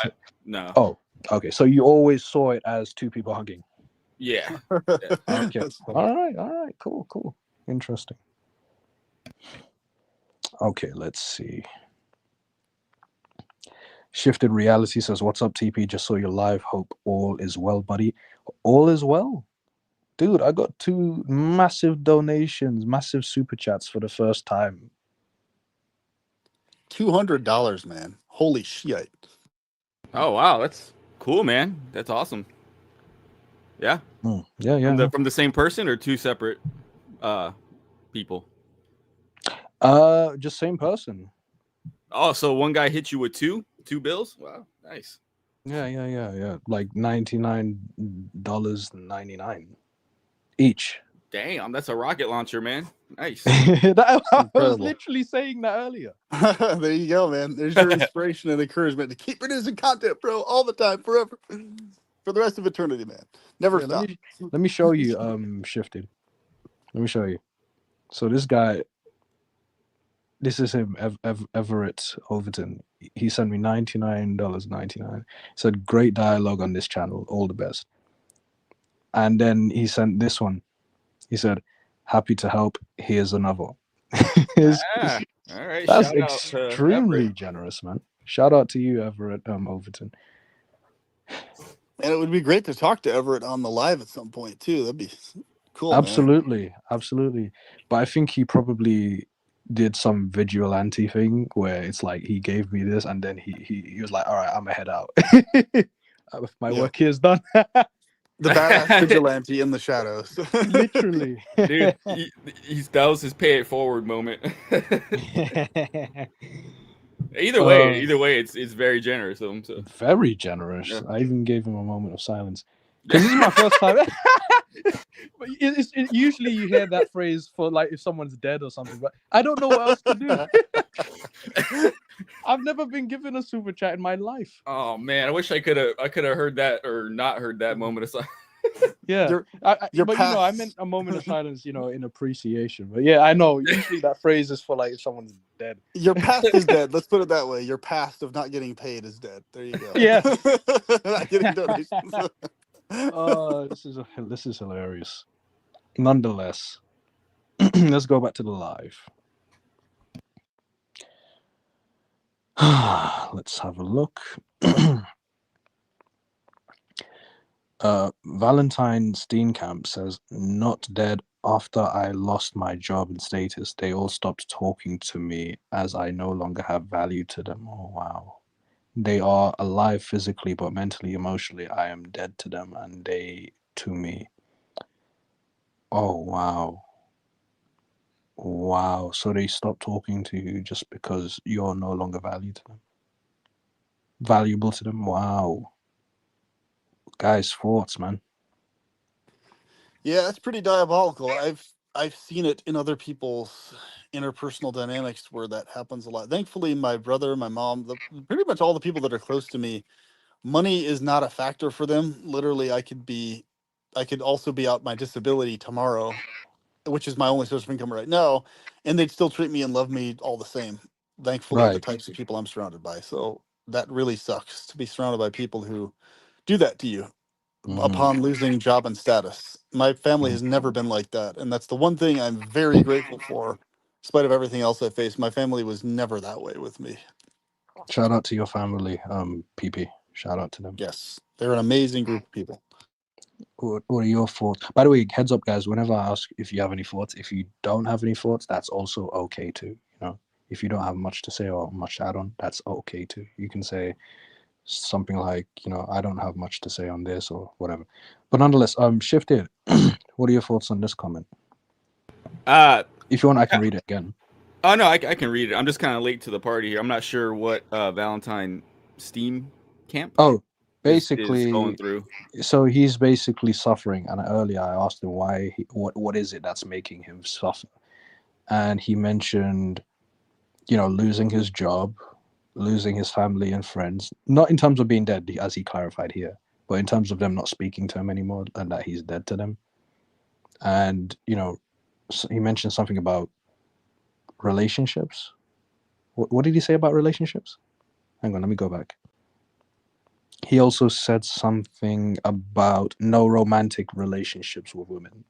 Yeah, he also mentioned that. So he's mentioning those were the biggest contributing factors, some of the main contributing factors to him feeling extremely, disturbed with life and basically, depressed and all these other types of things.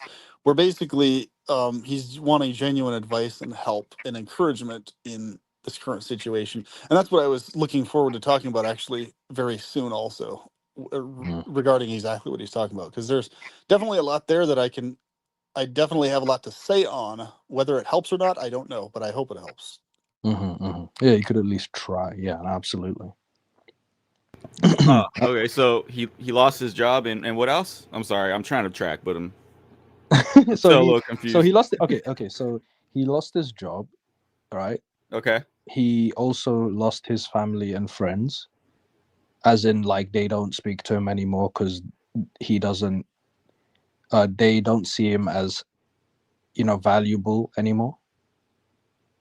So that's two. Oh, wow. Yeah, and also he mentioned something about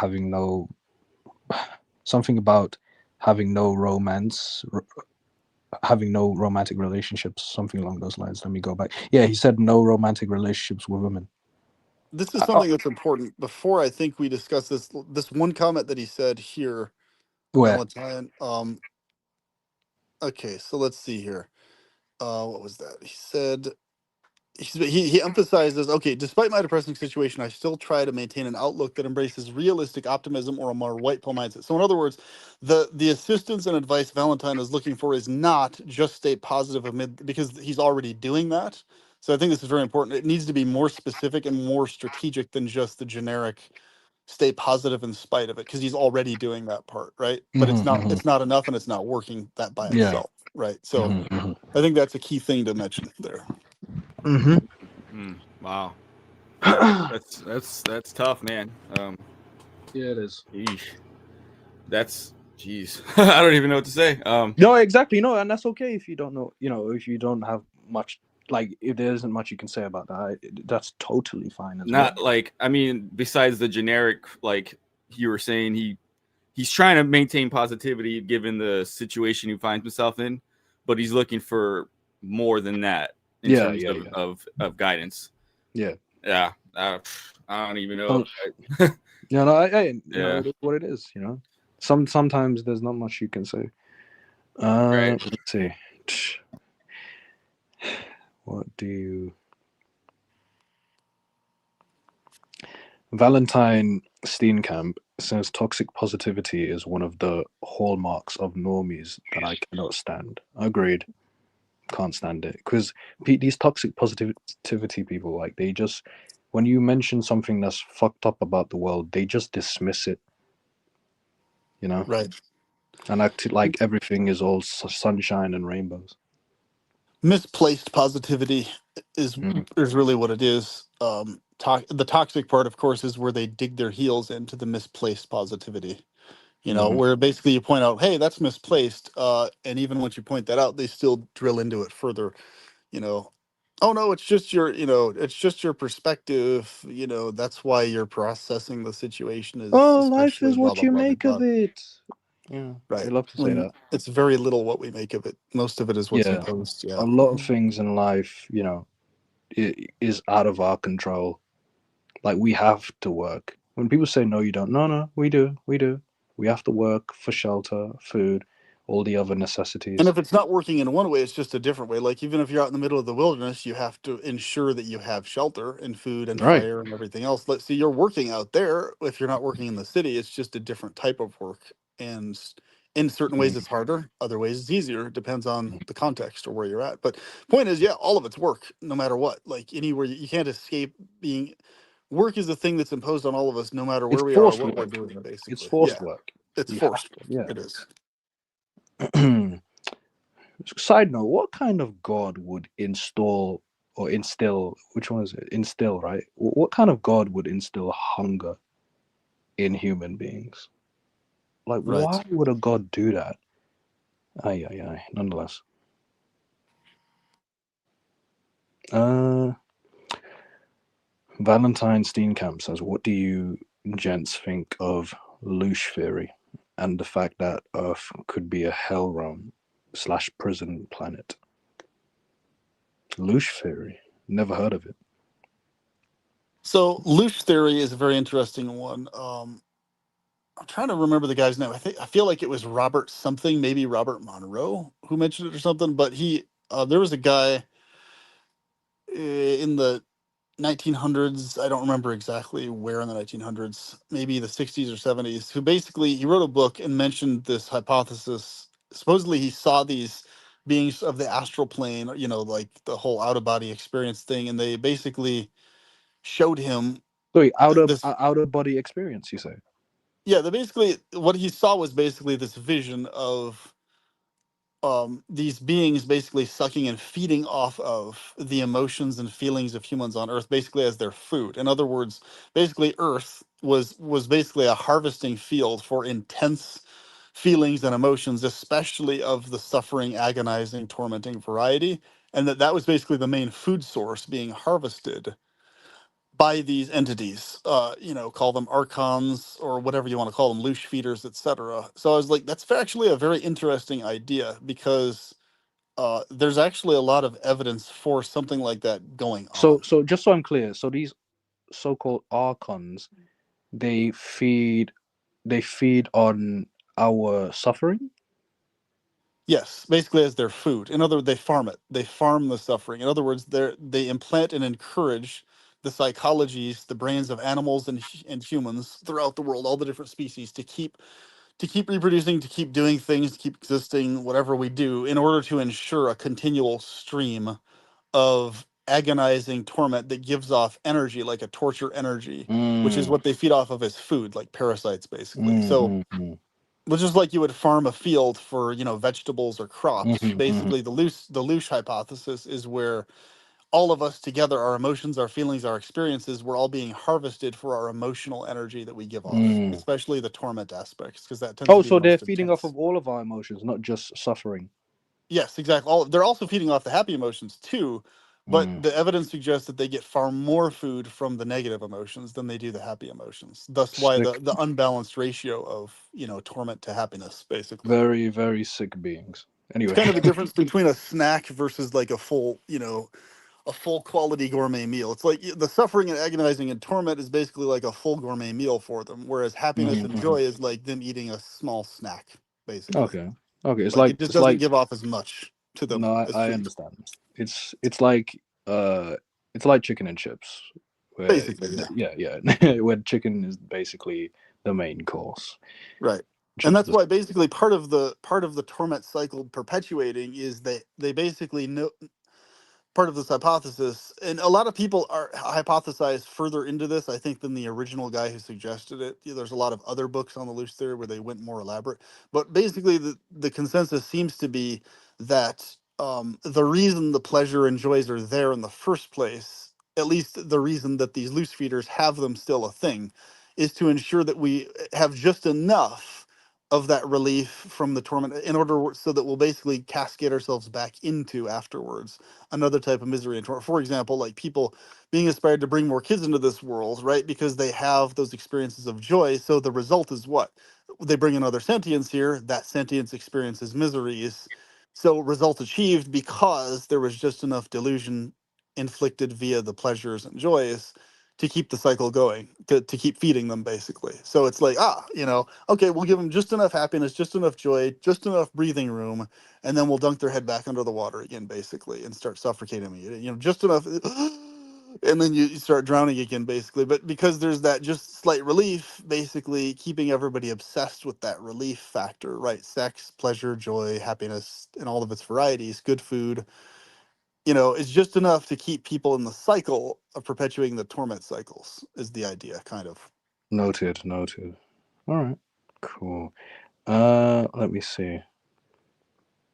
Perpetual Pleasurer says loosh hypothesis is highly likely as to what is happening here. Noted. Perpetual Pleasurer says explains a lot. Leah says it's very real. It's corruption in mainstream institutions, the church, and it lies in their need for dominance and control. Wait, what was she referring to? She's talking about the I think she's, as far as I know, what she's talking about is the basically the narratives that they promote that influence the mind on a deep subconscious level. And in other words, it's done specifically to feed their need for dominance and control over others emotionally. Is she And referring to the loosh theory? uh let's see here. I think, because that's after, is that after the, yeah, I think that's probably what she's referring to. It Oh, looks okay. like it. All Yeah, right. Noted. the Let's see. connection. Yeah. Oh, by the way, Leah, if you're still watching, no, you're definitely still watching. But yeah, if you just know you're more than welcome to come on my panel anytime you feel like it. Think of my panel like you're at a friend's house and you're just sitting on a couch and you're just chilling, you know. Leah says American schisterism, Yeah. American schisterism, and by extension, Protestant work ethic is a scam because it's designed to extract labor from the worker class and exchange their labor in exchange for you serious. Wait, did she mean to say unserious or what? I don't know. I can't tell if it's That's okay. Anyway, actually, that's a really well thought comment, because it's very wait, true. Like is a she lot of saying that you work that's serious, unserious? What is she saying? I've never seen that word. Sorry. usury. Shisterism, you mean? Oh, usury. She's talking about usury, like we were talking about with the whole Judaic thing. Charging money on interest is usury. So Oh, okay. Just checking. yeah, Okay, it was so considered right. okay, so let me read this again. So American schisterism and by extension Protestant work ethic is a scam because it's designed to extract labor from the worker class and exchange their labor in exchange for usurious currency notes. Yeah, it's basically, that's very true. She's talking about like the subconscious mental and emotional threads that people are guilt tripped into, basically, that Hmm. really help people stay into this domination of control monetarily and with their work and effort and time, right? So Hmm. like a lot of the toxic American work culture has heavily to do with, of course, the originally the puritanical guilt trip work ethic, and then at a broader extent, a lot of the Protestant groups still maintained a lot of toxic work ethic psychologies, and they justified it with, you know, their religious beliefs or whatever else. But at no point in any of that did they ever take into account what about the people who don't function that way mentally or physiologically, who don't function that way in terms of us over the top psychotic work ethic of that nature. They were never accounted for. So it's only in recent history that any of us have been accounted for in terms of outlying thinkers, people who don't operate that way in terms of that type of work ethic. Whereas historically, it was the work ethic that pretty much just permeated almost the entirety of American culture everywhere. It was a very toxic work culture that still is very prominent, but in the past it was like pretty much literally everywhere, except among the super hyper wealthy who are also really lazy groups. So you Hmm. know, Noted. yeah. Let's see. Perpetual Pleasurer says very well said, Leah. 88 says lucky. The Uh, lucky, I think he was talking about when I was saying my family's really good and stuff like that. I'm pretty sure oh that's what yeah, the response I was to. imagine so. Yeah. 88 says toxic positivity is a drug to natalists. Very true. Mm. Hmm. Robert Barnes says that's what I like. Sorry, Robert Barnes says that's like what we do in the shadows, the energy vampire. In regards to the loosh hypothesis thing, yeah. Thanks for the clarification. All right, we're up to date with the comments. So regarding what Valentine was saying, what I would suggest, Valentine, is, so remember, I'm just going to speak from firsthand experience. My personal life, even though I had a good quality mother, a good quality brother, my dad was an abusive asshole to my mom, and he was basically extremely bipolar. Dr. Jekyll, Mr. Hyde. He had his lovey-dovey, happy happy-go-lucky side, and then he had his diabolical, depressed as fuck dark side, which was abusive as hell to my mom. Mhm. So I saw both these sides back and forth. He was also my martial arts instructor, and he was also the person who read me the Bible and ingrained that in me from childhood. So it was this really weird fucking mixed bag psychologically on me growing up.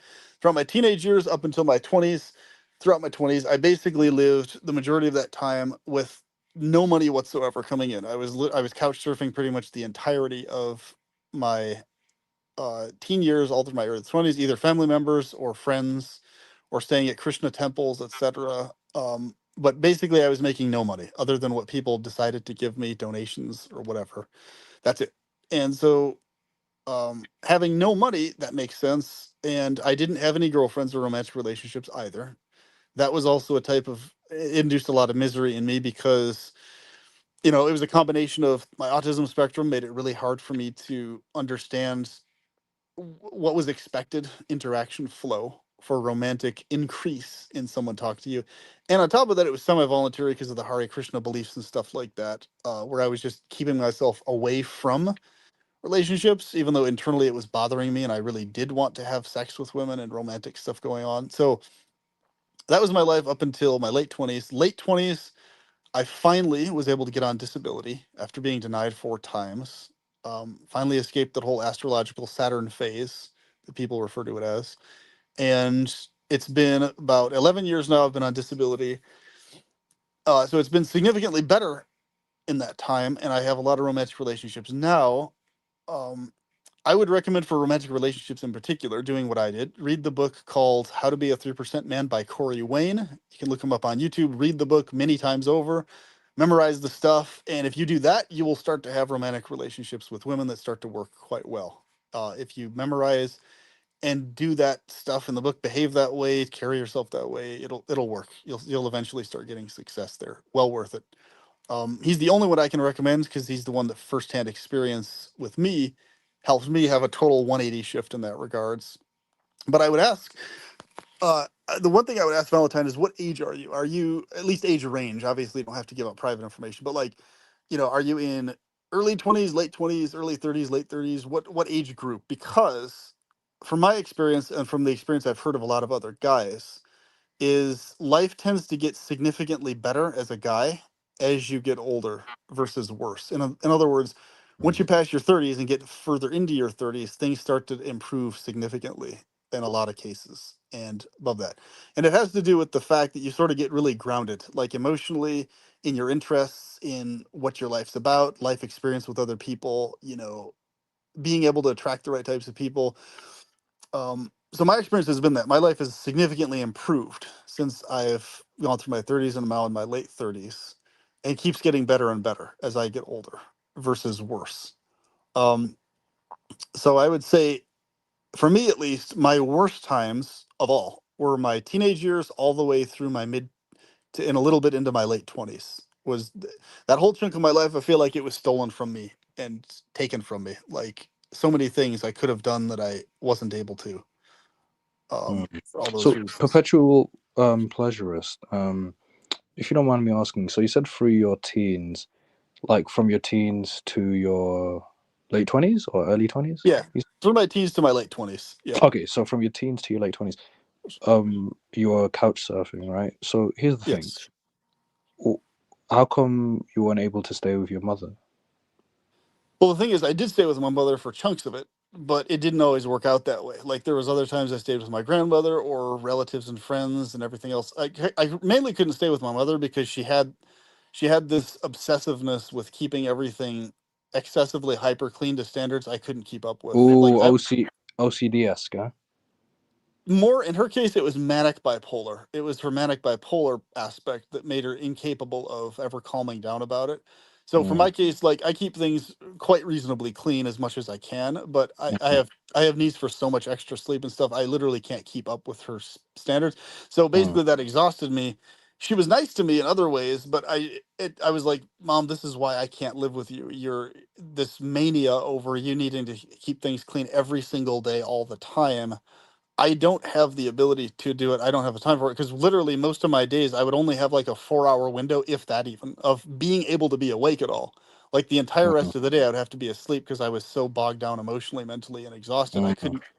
So it's like, okay, I have to literally get in everything I'm needing to do within that day within 4 hours. And so I literally don't even have an hour or a half hour to dedicate to the extra cleaning she was wanting done because I have a gazillion other fucking things I need to do within like less than 3 hours, right? So it's like, Mhm. so it's this, it was a cycle. And no matter how many times I had this conversation with her, she could never bring herself out of her bipolar cleaning mania. So I was like, okay, I can't live with you for this specific reason.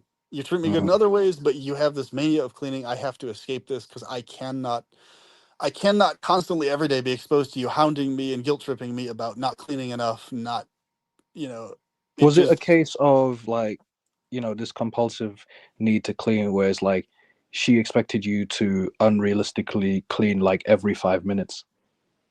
at least every single day, multiple times a day. In other words, Mm, specifically always wiping off the countertops in mm, particular after mm, they're used, mm. like kitchen, making sure that everything's washed and clean, making sure that the toilets are cleaned like every single, like multiple Mhm, times a mhm. day. Shower was cleaned and sprayed. It's like, okay, It's that's like just too high much cleaning. frequency for her. Like she wanted it to be done in a high frequency. Yeah, it's like I can do it, I can do it once a couple times a week, every few days or so, sure, no problem. I can do, Hmm, no hmm. issues there. But it's just the frequency. I was like, hey, if you want to clean it to that frequency, you can, but it's like I can't meet that. So It's too much. it was too much. So Valentine says, I'm 31 years old. Your boy is cooked beyond measure. I hope you're right. Life gets better in 30s. We'll definitely read that book you recommended by Corey Wayne. Okay, yeah. So to tackle the relationship aspect of things, the romance, read that book and apply it and get really good at it. Also, get very good at understanding the black pill graphs and that information about why women treat guys based on looks and height standards. Don't base your life philosophy on it, but use it as very valuable information along with the Corey Wayne stuff to then figure out why specific women are treating you the way they do. In other words, you can strategically navigate that much better with that information.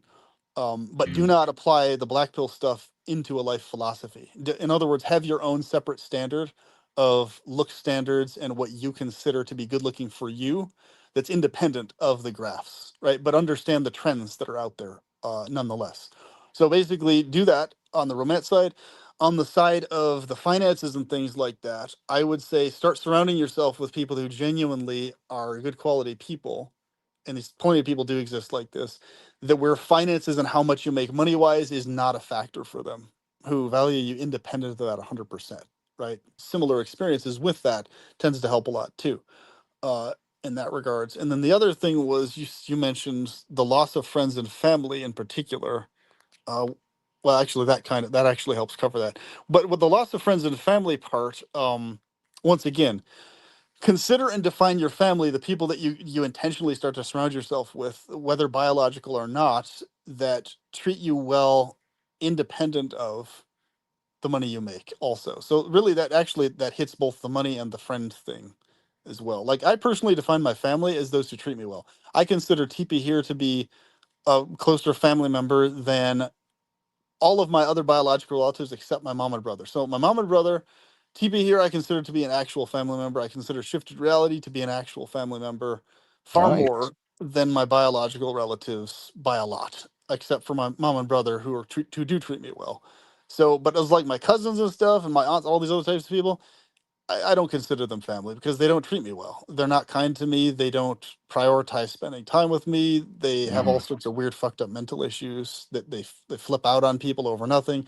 So it's like, define your family according to non-biological lines and be really firm in that. Hmm. That way you don't feel bad anymore about the biological aspects not Hmm. wanting to have anything to do with you, right? Right. Um, Quality over blood. exactly. And when Hmm. it comes to the logistics of things like that, I would say definitely work to applying towards disability if you can. Get yourself diagnosed if you can see a specialist if you can get a diagnosis of something. Apply for disability, see if you can get it. That can definitely help your financial situation a shit ton to where you don't have to work and grind and shit like that. But even if you can't find that, I would highly recommend uh, getting yourself to a place where there's a lot of wilderness and start practicing outdoor living skills and spend a chunk of your life outdoors in the middle of nowhere, living that way, independent of the cities entirely. That's a very good way to go about things, because the way the world's going is everybody's going to need those skills anyway, and if they don't, they're going to be totally screwed. So you'll be ahead of the game having a lot of that under your belt, basically. And you can also make a lot of money by learning how to carve wood and carve staves. If you bring them into the city, people will sometimes pay you 20 to 40 bucks a pop for just a stick that you've collected from the middle of nowhere. Literally, I've done this many times over, where I'll have a stick that I've just straight scraped the bark off of. That's it, nothing else, and people are willing to pay me like $20 to $40 for just that, with no decoration or anything. A stick that I consider worth, maybe like $8 to $10 max. That's it, nothing more. They'll pay bank for that shit. So like, get creative with it. Like, there's a shit ton of stuff you can create that's not hard to make that people will pay really well for, like on Etsy or like, at fairs and stuff like that.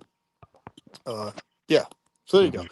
Hopefully that helps. And I'll let TP and Shifted speak their thoughts on it. Cheers, man.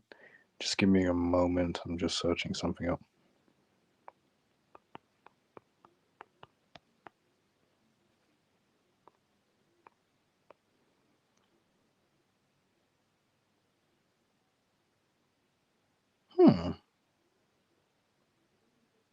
Okay.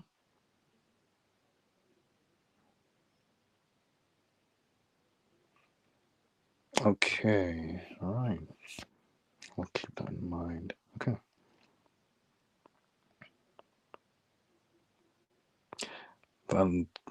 Valentine Steenkamp says, thanks for the W takes. You guys are goated.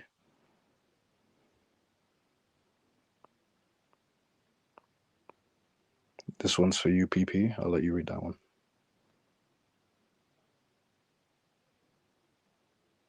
100% agreed, Perpetual. I've realized that most family are really just relatives and most friends are nothing more than acquaintances. Very true.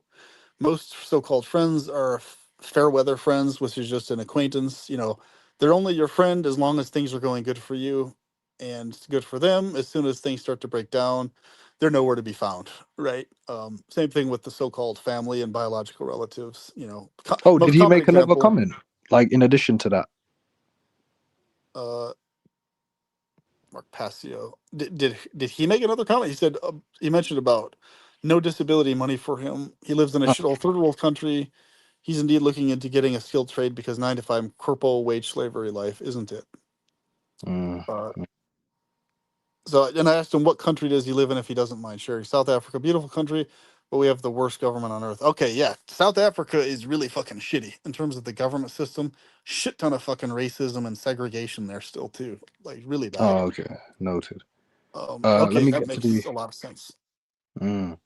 Shaylin says, family members are just strangers with...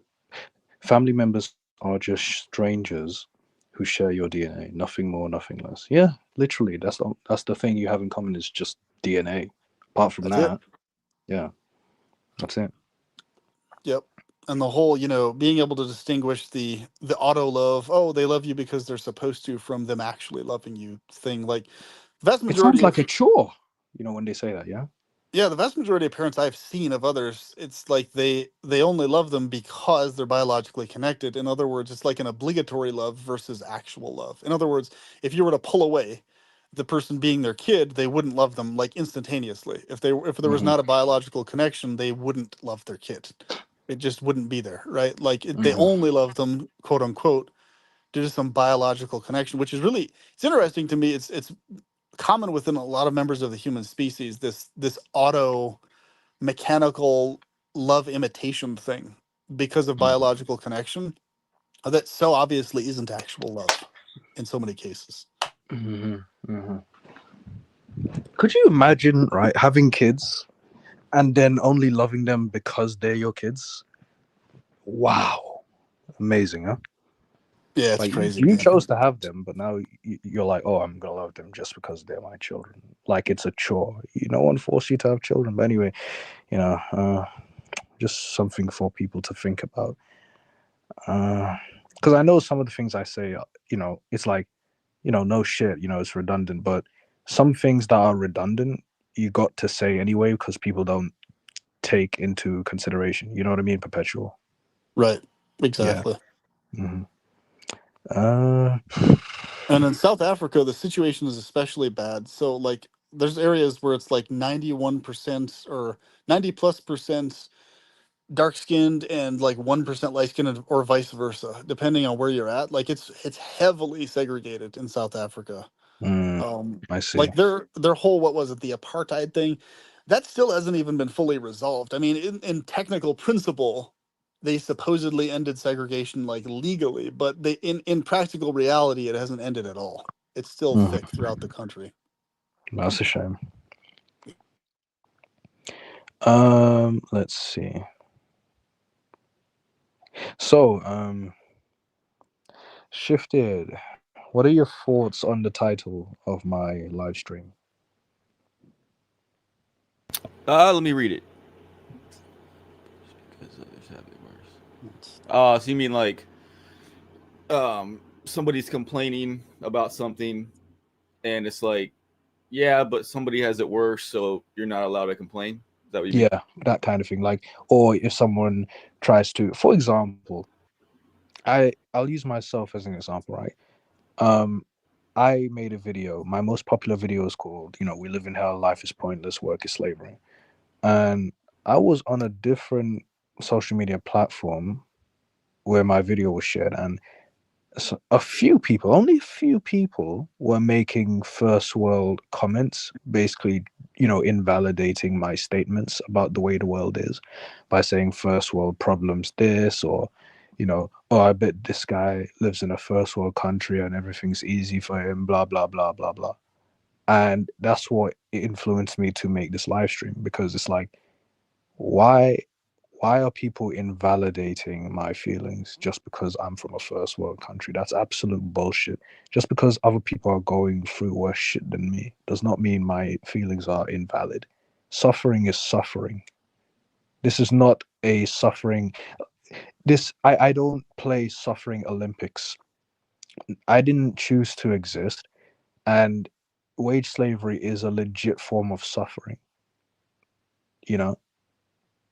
So what I'm saying is, people, just because someone else is suffering worse than me does not mean that my suffering is invalid, is what I'm saying. And people need to stop with this first world problem comments, because it's stupid and it's ignorant and it's irrelevant to my point about life being pointless.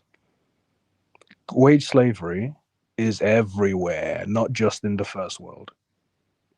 I bet you most people hate wage slavery, no matter what part of the world they're from.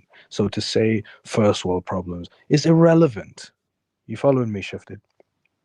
Yeah, yeah, Mhm. yeah. I would, um, Yeah, yeah. I could be in Africa, Asia, anywhere, Mm-hmm. anywhere else in the world, Australia, it doesn't matter. You know, people, most people are going to hate wage slavery. Doesn't matter what part of the world. So, if I state that life is pointless and work is slavery, blah blah, I don't need someone telling me that, oh, first world problems. Like, what? That doesn't even make any sense. What do you mean first world problems? As if wage slavery doesn't exist everywhere. You know what I mean? How backwards? How stupid is that? Mm-hmm. That's a human race problem. Like that's a result of us living here in this system, and everybody goes through it in different ways. But it doesn't negate, just because you live in a first world country, that your complaints are invalid. Yeah. Exactly, Yeah. exactly. Like, we have legitimate suffering over here, right? It's not just exclusive, you know, to third world countries. Like, what are we doing here? Anyway, Yeah. but people are just dumb, nonetheless. I don't know why anybody would say that. I mean, I wouldn't say that, but I Because suppose. people are idiots. Shifted. People are idiots, and or they're just evil pieces of shit who, just Huh. like have no regard for people's suffering. Were they? Were Or, they? or they're just trolls. But go on, Shifted. Well, I was just gonna ask you that. Do you think they were trolling you, or was it like a legit It opinion? probably is. You never know. You never know. Yeah. But some people aren't trolling. They genuinely think that way. Like, they think it's okay to invalidate how someone feels just because others are suffering or having it worse. Hmm. That's retarded. It is very Yeah. retarded. Yeah. That's not. That's not an educated response. Yeah. More commonly than not, people, even whether they think it or not, usually the only people who actually type that are people who are actively trolling in most cases. At least that's basically been my experience with stuff like that. What I've seen, it's you know, but yeah, some people have, and it's kind of like it's an unintelligent response, and it's also a jealousy thing too. Like if somebody is in significantly greater poverty than somebody else, it's a lot of stuff. A lot of stuff is poorly masked jealousy, right? That's what it is. They're Jealousy trying is to the make it word. sound like, yeah, Because I'm in the first world country and you're not, it's like, yeah, it's literally jealousy. So because I'm in a first world country, you're not, so I can't suffer because I'm not in the same position as you, you know? right. And they're Like what? literally, and they're pissed off about that. So, well, the thing that people need to recognize and realize though is even in these so-called first world countries, like literally every day of our existence, we're on the brink of falling into a third world country overnight. Like That's what people have been saying. so instantaneously, we can fall into a third world country situation immediately at any time. There's no absolutely zero guarantee that this first world situation is going to be sustained at all for any length of time. And all the science showing that this is just going to be swiped out from underneath all of us overnight at any time is all there. The signs are all there. I mean, it's happening all throughout the world. Think about it. The people in, you know, and of course there's second world countries and things like that, but wherever you're at, I mean, you know, all the people who were living where they were when some disaster happened, whether it's a natural disaster or a war or some sweeping influx of people that never were living there and are now raping their kids, right? Like those people, I'm sure they were out of the mindset in most cases, you know, fingers crossed, hey, let's try to maintain our really good situation. But I, I highly doubt that most of them expected for their first world luxury situation to be ripped out from under them instantaneously. Like the people that I, you know, do some gaming with up at the arcade here, a whole entire community of them had to leave a place called Paradise, California, because the whole place caught on fire, the entire town, and people were burned alive in it. The darkest part was there was actually charred bodies of disabled people who couldn't walk, who were charred in their cars, dead because they couldn't get out of the town on time. And so, the irony of what it's called, Paradise, California, Northern California, right? Yet the whole thing went up in flames. Pretty much anyone who couldn't get out died, and here they are now. They're literally refugees in a different state, right? Having to leave their previous house, and you know, charred bone bodies that you can watch in documentaries sitting there in cars who couldn't escape the town. And this is in the United States, for crying out loud, in a place that was definitely a first world luxury town place, Paradise, California. I mean, they called it Paradise, California for a reason, obviously, right? You're not going to lightly casually use that name for anything unless you're being sarcastic, but really nice place, and just whole place gone just like that overnight. Flames, you know, done, finished. That's it. That's it. And some people are homeless in first world countries. Like, what are we talking about? Like, some Yeah. people are genuinely homeless and, you know, struggle, you know, with Lots of hunger. homeless people. And Yeah. they make it. I really wonder. That's something I want to look into more. Is it like, because they actually now have these stupid laws where they're making it illegal for people to be vehicular homeless. In other words, illegal to sleep and camp out of your car or RV that you personally own, by the way, Yeah. in different parking lots and places like that, where it's like, okay, it's already bad enough that it's basically made illegal to be homeless in the first place without a vehicle. And in New York and other places, they're making benches and shit to make it impossible for people to sleep on them. And so it's like they're making, without providing any actual solutions at all that last for homeless people, they're now just making their lives even more miserable and more difficult than they were before, while still providing no actual solutions at the same time. And so it's like in the first world countries, I really wonder how that compares to most of the third world countries in the sense of homelessness. Like, hyper technically, are you, in given all the stuff we just described, are you worse off in a first world country being homeless or worse off in a third world country being homeless? Either way, you're Depending homeless. on, either way, you're homeless. I mean, yeah, but it's like, I really wonder what the laws are against homelessness in a lot of these third world countries. It wouldn't surprise me if they're even more draconian than they are in the first world countries. That wouldn't surprise me, but it really Dude, does where make I me wonder. live, right? Where I live, there are so many homeless people. It's sad. It's so sad. Like, people are sleeping in the cold. You know, it's on the hard concrete. It is Yeah, so bad. it's terrible. I mean, it's Hmm. like it's definitely not any type of luxury living by any stretch of the imagination, and Hmm. Hmm. it's But they're in a first world country. Like, oh my goodness, they're well, freaking sleeping on concrete in the freaking cold. What? yeah. So it doesn't really matter. It It just sort doesn't of negates matter. the entire thing because, and another thing, depending on where it is, if you're in a third world country, and a lot of times you're going to have more access to like slum-ish type areas where most people are at least borderline homeless, if not fully homeless themselves, where it's like more accepted to be homeless or homeless-ish on the borderline of homeless versus in a, basically you're treated as basically like a space alien out here if you're homeless in these first world I think some areas. people It's have like, this ignorant mindset that because we live in a first world country, therefore we're supposed to be living these luxurious lives, all of us. right. Well, That's the not thing the is, you case. only It's not really get treated reality. decently well here if you actually have specifically your own housing situation, your own transportation for the most part. You Hmm. have money coming in at a baseline level to cover your basic expenses because people do actually treat you worse. They treated me worse over the years, even though marginally I was treated better than most because of how kindly I treated people and looks and all that. But point still being, I was significantly treated better since I had an apartment and had money, basic expenses covered and everything. Because the fact of the matter is, whether people admit this or not, almost everybody is chronically annoyed and pissed off and irritated by anyone around them.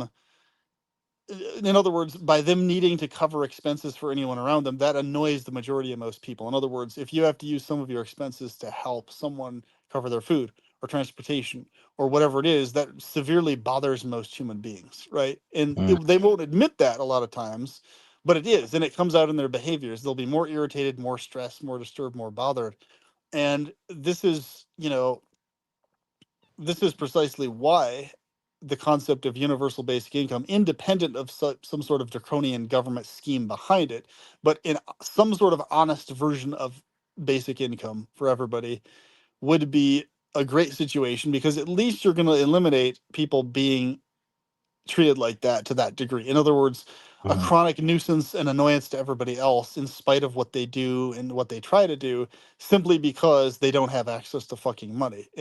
It's Mhm. really terrible and pathetic. It was like, What universal basic income does not sound like a bad idea at all. Like, like as why long should as it's anyone not have to why should anyone right. have to work for basic necessities? And here's how I see it, because people always freak out and go on about this. Oh, but what about the draconian government? It's like, dude, it doesn't fucking matter where you are on the planet. Every fucking government everywhere is some draconian bullshit thing anyway, whether we have universal basic income or not. So it's like, okay, a draconian government bullshit corrupt system with universal basic income, or a corrupt bullshit government system without universal basic income. Take your pick. I'd go with the one that's corrupt and I have universal basic income versus the one that's corrupt and shitty and I might end up homeless on the street or having to just go out in the middle of nowhere with no universal basic income. You see what? So it's like Mhm. it's a very irrelevant point that people make up and they freak out about this universal base. Oh, it's going to be connected to all these other draconian. It's like, do you not recognize people were already living in a draconian fucking system already? Do you not Mhm. realize that both communism and capitalism are both different versions of draconian governments? They're just different flavors of draconianism. Like Mhm. situational situational draconian situations where you're trapped because you don't have money, that's heavily a thing in both communism and capitalism, both systems where you're stuck and trapped in this horrible cycle. So it's like, and it's like, okay, at the end of people talking about it, going back and forth on universal basic income, it's like, okay, does this person have basic income now? And if the end of the conversation, the answer is still no, and they're still homeless and going to have to sleep on the cold concrete ground tonight, then it's like, okay, universal basic income is better because at least they could get themselves a better quality fucking sleeping bag that's way Mhm. fucking warmer, that doesn't have bed bugs in it and shit, like versus Mhm. sleeping on the ground by itself, like Mhm. shit like that. They could buy themselves a fucking $200 good quality sleeping bag, Mhm. or however Mhm. much it costs to buy a really good one. Mhm. And there you go. So um, it's just interesting because I see that's what I see so often when the topic of USB comes up. the U.S. universal basic income. So many people they do this freak out. Oh my God! But the only way that could happen is if the government becomes a literal communist dictatorship overnight, and then blah blah blah blah. It's like we're basically already there anyway. So like it really doesn't make that big of a fucking difference, when you think about it. Yeah. Like Hey, that's how I PP. see it. No, you're right, man. Hey, PP, D Prophet, he said this. Oh, I think he's probably just trolling, and No, because I know he's joking around. he's now I understand. I was like, which girls? I thought he was talking about I think he's the talking about other your picture. commenter. Yeah, I Yeah, didn't realize he was talking about my picture, but yeah, he's holy referring to shit, why are the girls' fucking eyes so he's big? referring to the stupid Reagan fucking thing and all that crap. I know that's why he's doing that. That's Oh, I okay. I knowing. didn't know. I didn't Okay, know it so had any knowing D Profit relevance. at this point, knowing D Profit, it's like he based what he described to me a while back was that he's used to and accustomed to an interpersonal dynamic where people as a joke troll each other back and forth and laugh about it basically. So as far as I can tell, that's what he's doing here in the context. So that's if it was anybody else who I didn't know and didn't have the context of, I'd probably be like annoyed. But in this case, I'm not really annoyed because I know why he's doing it. He's the reason he's most likely doing it. But, Noted. Noted. right. Valentine Steenkamp says America is a third world country with a Gucci belt. Interesting. What do you make of that, guys? Very well said. Well, What do here you think of? this is a fascinating topic actually. I heard about people mentioning this recently, and it makes so much fucking sense. Like the people in America have been trained to be convinced in their heads and the belief system that all of us everywhere are at least middle class in terms of and this is independent of how much money we actually have coming in or not. It's really interesting how they've duped the American populace into convincing us that psychologically we're basically middle class in terms of position, right? So it doesn't, in other words, you could literally be homeless on the street. You could literally be way below the poverty line by a lot and still in your head believe as an American that you're technically middle class in Because status. developed infrastructure. Yes. So this is how they do it. So what's really interesting is there are people explaining this is precisely how the specific problems of the homeless issue and a bunch of other things are able to be perpetuated in the United States so well because nobody believes they're actually outside of the middle class in the United States. In other words, the way our laws are written, all men are created equal, blah, blah, blah, blah, all this other type of stuff. It gets people in this headspace that we're all middle class people by value and quality and everything else. So, in other words, they identify according to this principle of being all middle class or above, no matter what situation they fall into. And that's actually what trips them up because they don't actually recognize, no, motherfucker, you're actually way below the poverty line. You're not anywhere remotely considered near middle class by anybody at all. That's a total Right. delusion. Regardless of the country you're in. Regardless of the country you're in. And so it's like that's a fantasy false world you're living in. And no wonder the corporate corruption, all this other bullshit perpetuates the way it does here, like with the tipping system and everything else, because nobody individually believes they're actually outside of the middle class. In other words, they think, oh, I am middle class. I qualify for middle class standards of treatment, blah, blah, blah, blah, blah, blah, blah.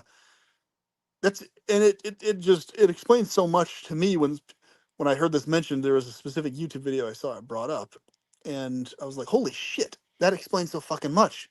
If you have people in their heads convinced that they never leave the middle class, right? In other words, um, the way they worded it was like in America, people believe individually that there's no such thing as there's no such thing. What was the way they worded it was really interesting, but What, working class? no, there's no such thing as a person being outside the middle class in terms of how Americans believe what they believe about themselves, right? And so whereas in other countries you don't really have that issue as much. It's like people when they're in poverty, like, hey motherfucker, I'm actually below the poverty line. I'm actually lower class in terms of social value, or in other words, I'm considered lower class in social value. Whereas Americans, they think they're still considered middle class in social value, even if they're homeless on the street, right? Isn't that's really Interesting. fucking interesting, isn't it? Interesting. And it What explains a shit ton. what do you think of that, Shifted? Once again, if you don't have much to say about that, that's also fine. No, sorry. What? I'm sorry. What's the question? So no. So basically, repeat your last statement about some Americans still thinking that So they're there's middle class.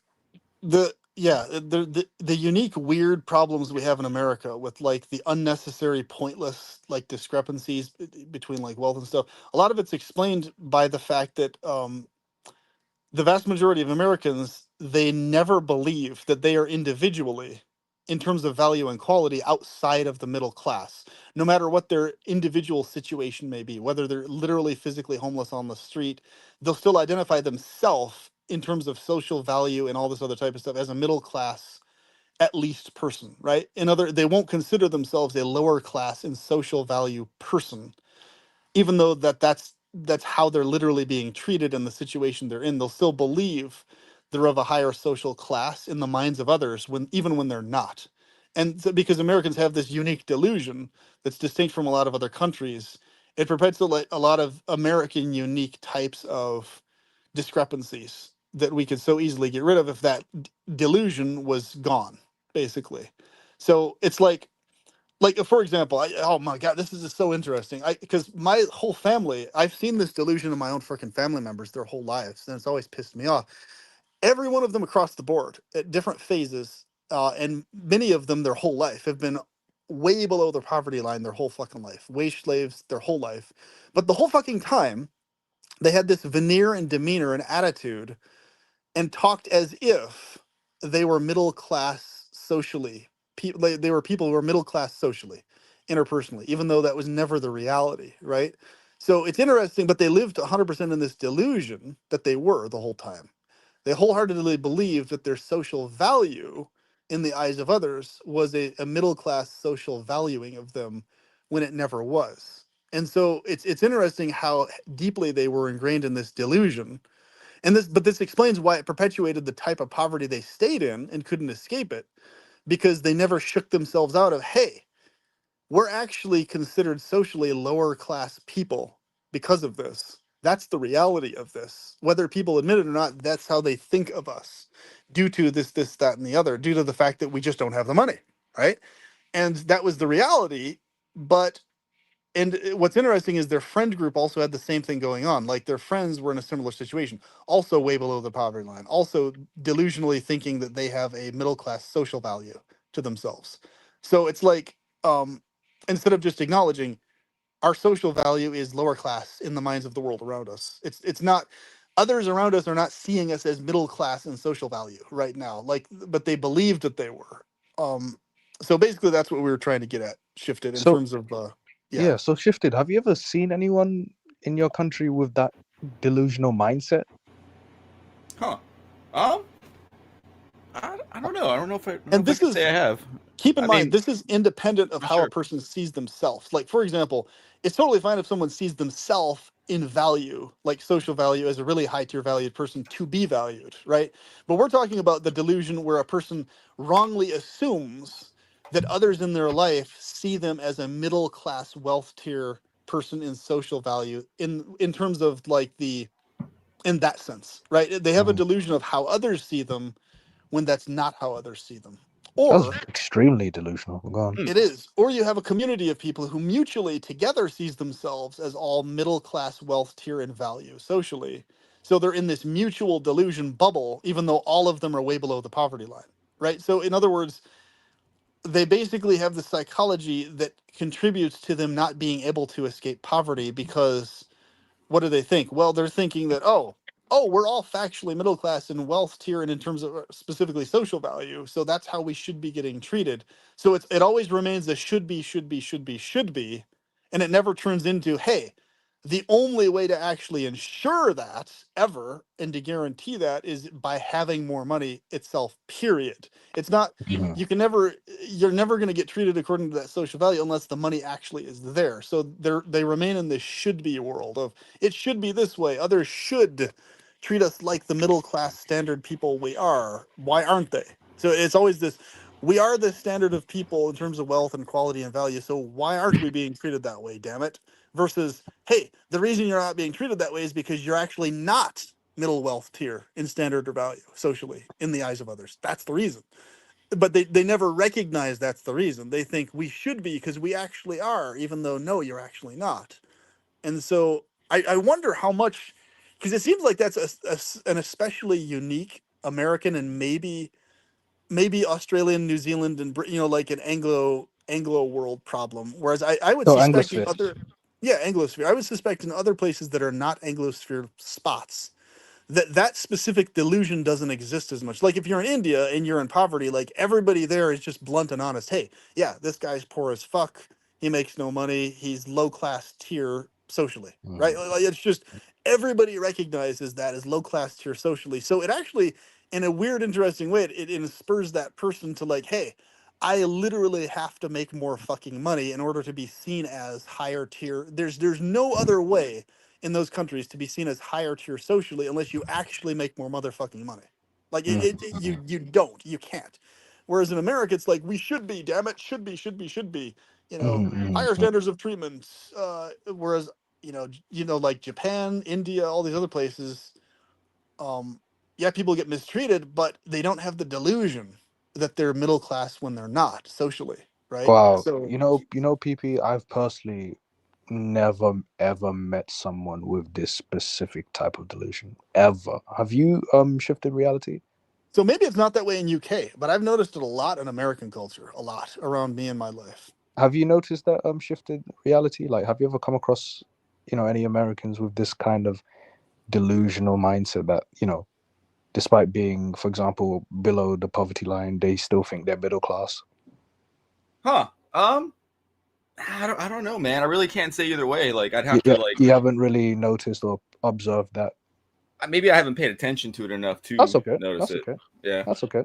But I Uh, mean, it's certainly possible. I mean, Perpetual's making some good points, so like mhm. I just haven't seen it personally, but And yeah. it's something that just recently went off to me like a fucking light bulb because I never had actually saw it that way before until that person had mentioned it, and I was like, holy crap, that makes so much fucking sense. Because it's always pissed me off so bad how my mom and dad and everybody else were always unnecessarily pointlessly below the poverty line in spite of having all these skills and knowledge and abilities and everything else like that, ability to create and run businesses from scratch, and you just like it's the point where it's like bizarre that they've remained below the poverty line in spite of all these things. But I realize, wait a minute, their psychology never shifted into, hey, we literally, there's no option. Literally, the only way to achieve freedom from these cycles is to have these higher tiers of wealth. So we're going to do by hook or by crook whatever the fuck we need to do to get in those higher tiers of wealth.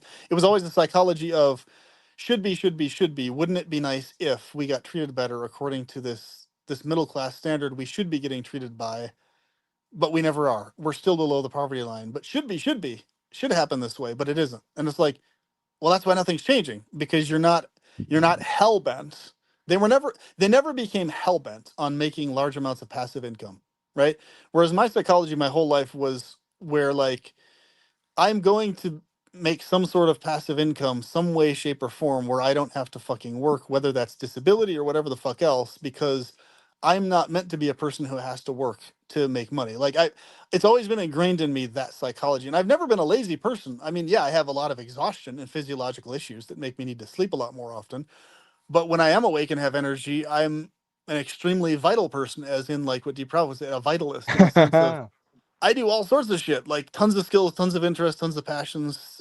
I can teach people all sorts of stuff. I can take care of myself really well. So, but I just can't function as a wage slave is all. Like I can do everything else. I just can't do that. Right. So for me, it was always a no brainer. It's like, yeah, socially, my value is, below the poverty line, lower class person in the eyes of others, whether they admit that or not.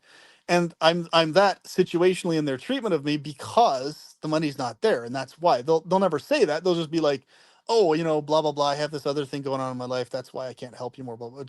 But what it really comes down to is no, they recognize you're below the poverty line. They recognize you're lower class socially, wealth wise, because of it. And that determines a lot of behavior of people towards us, like why certain friends become our friends versus others, why others just never befriend us, no matter what we do to try and befriend them, because they notice that we're lower wealth tier. And that's it. But they never admit it. So it's like, I always noticed these subtle things that were going on. It always pissed me off because I was like, damn it, my family, all of us were meant to be passive income people. We're not meant to be wage slaves. But why the fuck do I have family members that never pull themselves out of wage slavery? Like, even to the point of none of them even insisted on getting themselves on disability, even. Like, no matter how stressed they ever were and how Mhm. burned out they were from work and stuff, they still maintain the psychology of, no, I'm supposed to work. I need to work. That's what I'm meant to do. So, therefore, by hook or by crook, I'm going to keep working and keep generating and scratching whatever income I can out of the fucking ground. Probably because they care Like, about what other people think. yeah, and that's it. That was mainly because of what other people think, because deep down they do know that it's, that stuff's going on, Hmm. but just in the wrong way. They processed it in the wrong way. And Hmm. Hmm. Yeah. So Leah says classical foundationalist, extreme, bestial capitalism is killing me. I've never heard someone put it this way. Leah. Um. it's a really cool way to word it, actually. I like her wordings Yeah. on things. Hmm. It's very Um. classic foundationalist, extreme bestial capitalism is killing me. That's a very well worded way to describe it, Hmm. because here's the thing. Yeah, most people recognize that any version of capitalism is, in almost every case, at least less bad than communism or socialism, which always ends up being just a dictatorship. That's it, right? Hmm. But even then, there are still. It's kind of like the point you were making about the individual, like, don't deprecate someone's complaints about, because once again, even though most forms of capitalism almost across the board are less bad than communism and socialism, they're still really fucking bad even then, right? So it's fucked up to deprecate when someone complains about a capitalist issue going on, which is a Hmm. valid issue, to say, oh, you have no idea what it's like. Think about the people in the communist countries. It's like, yeah, duh, they have it 10 times fucking worse in a lot of those places, like China and shit like that. And plus, that's However, not their that the person who's right, complaining. That's not exactly, that but person's problem. That's someone else's right, but the problem. problem they're complaining about is still 100% valid, because the Absolutely. capitalist specific issues are their own diabolical fucked up thing. They're Mhm. not any less valid than the communist problems and issues and stuff too. How Because I run how into are we this a lot. supposed to address an issue that someone's complaining about if we just continue to deflect Right. elsewhere? Because I have a lot of conversations, philosophical and otherwise, with a friend of mine who is he's very pro capitalist, right? And I am obviously not pro capitalist, nor am I pro communist. I'm Wait, neither. wait, wait, wait, wait. But Hold on. Say that again. You have a friend I who have a is. friend who is very pro-capitalist, and he emphasizes the narratives a lot. But a lot of his narratives are this: is like, whatever issues capitalism has, communism is always way worse, and that's true. Historically, we've seen that in just about every case, with almost no exceptions. That any large-scale communism or socialism on any notable scale is always just a dictatorship. That's it, and they just use communism as the excuse for the dictatorship.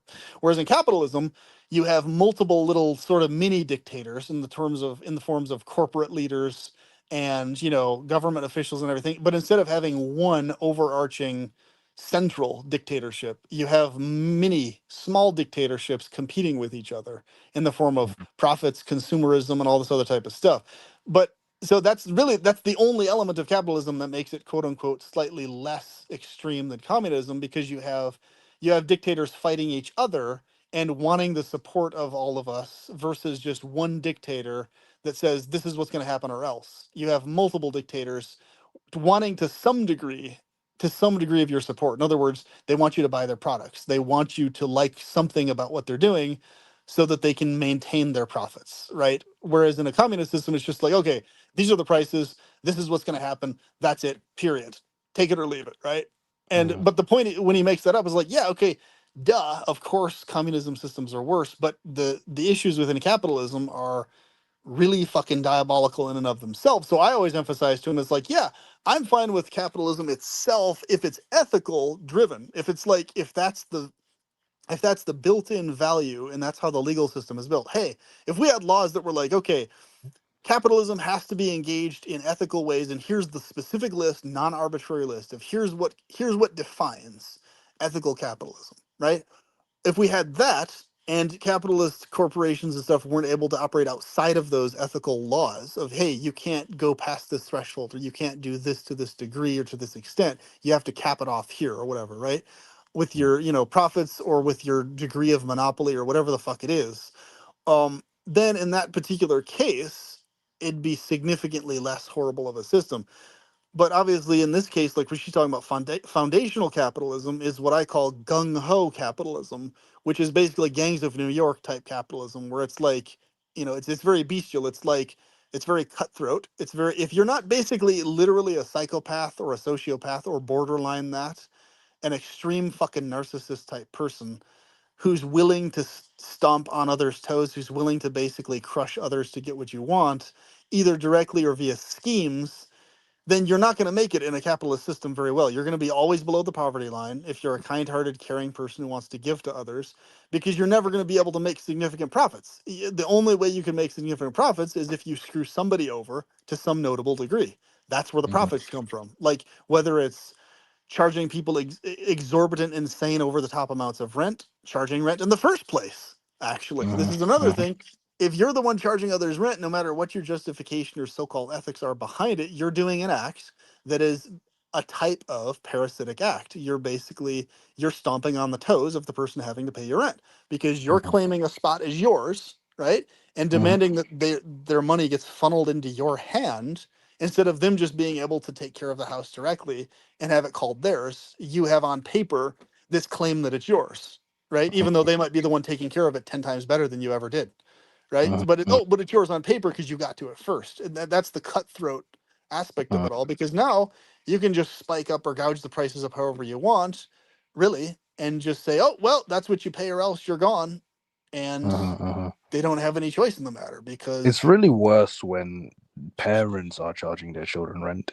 Speaking of rent, oh, it's oh, way it's worse. worse, way, way worse, because they force those children into this world, those offspring into this world. I'm saying offspring because people will play semantics and say, "Oh, those aren't children; those are adults." So I'll say offspring because that has no age. But anyway, So here's an example. Like for me, my mom works as a realty agent, a realtor who helps people find a real estate agent rather. She helps people find places to buy, right? But I noticed, like in psychologically, me and most of my family members, because we almost get like this sickly feeling in ourselves at the idea of charging anybody rent ever for any reason, right? It's like, like even when family we or no understand, family. yeah, me and my family members, it's like that's part of the reason why we've stayed stuck below the poverty line, because we have the intelligence and ability to get access to properties and charge people and do all this other type of stuff. But we get this like physiological sick sensation in our bodies. Like nausea. Yeah, it's like a nausea. Like if we were to end up doing that, because we're overly aware of that. Oh, here, look, we're literally one of the corrupt fuckers doing exactly what we despise right now. Here we are, and like we Mhm. can't shake that awareness from our brain. It doesn't matter how we justify it. Like, okay, you know, that's the amount that's needed for us to be involved in maintaining the plumbing or the pipe. Like, it's just no matter how we justify it to ourselves, it still gives us a sickly sensation, because we still Mhm. know and we're still aware Like what's you're corrupt hyper about aware, in it. fact. We're hyper aware of it. So it's like, and we realize the only people who can bring themselves in earnest to buy a bunch of properties and charge others rent and do all sorts are people who are actually willing to shut off a certain degree of empathy for others in earnest in some way, to some Mhm. capacity. That's the only way they can bring themselves to have others pay them money to live somewhere, right? Because the fact that we can't do that, or it's really fucking hard for us to do that, and even if we did, we'd feel like shit for doing it, right? Mhm. It says everything. It's like that's why we're below the fucking poverty line and like basically trapped below it, because that's one of the only ways you can for sure gain passive income is by screwing over others over in that regards. Mhm. That's it. Like that's one Both of the only situations are 5 shitty. ways. Both Yeah. shit. Yeah, both situations are shitty. Being below the poverty, being below the poverty line, as well as uh, basically being in charge of someone else. Having people work for you. I personally do not want anyone to work for me. They're I equally fucked really up don't. situations, because if you're a Yeah, super self-aware person, you're going to 24/7 be aware of how corrupt of a person you are. life is Right? such a catch 22. It is. If Really. you're a self-aware person, that's why I say it's far more of a curse than it is a blessing, because there's a lot of shit you can't fucking bring yourself to do without feeling like shit while you're doing it. Whereas Hmm. someone who Hmm. lacks self-awareness or lacks empathy, there's a lot of shit they can do without being bothered by it. Like they can Hmm. fucking easily step on others' toes and charge people rent and justify shit. You know, buy up 20 fucking properties and charge everybody $1 million fucking dollars to live on their 20 properties and make bank on all those other different people, right?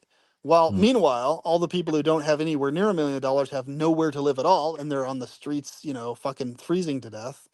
Like if you're someone who's self-aware, you're never going to be able to shake off feeling like shit about that. Like ever. You Hmm. can't fucking do it. If you lack self-awareness and lack empathy, it's easy as fuck for you to shake that off and not be Hmm. bothered by Hmm. it. So that's why I say there's a lot to be said for the lack of self-awareness being a freeing thing in a lot of ways, where you're able to justify a lot more shit that you do and Hmm. convince yourself it's good and live a more peaceful, calmer life emotionally because of it. I Really. think that's good. I think at the same time, there's this risk of becoming a psychopath and stomping on others in order to get to the top, because people will see you for who you truly are, and it's going to be hard to make friends. You basically have to artificially psychopathize your brain in order to do certain things. Like I know that's what I would have to do. Like if I were to, Mhm.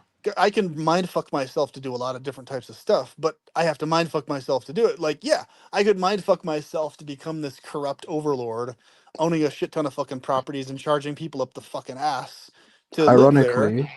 But Ironically, that's not pleasure.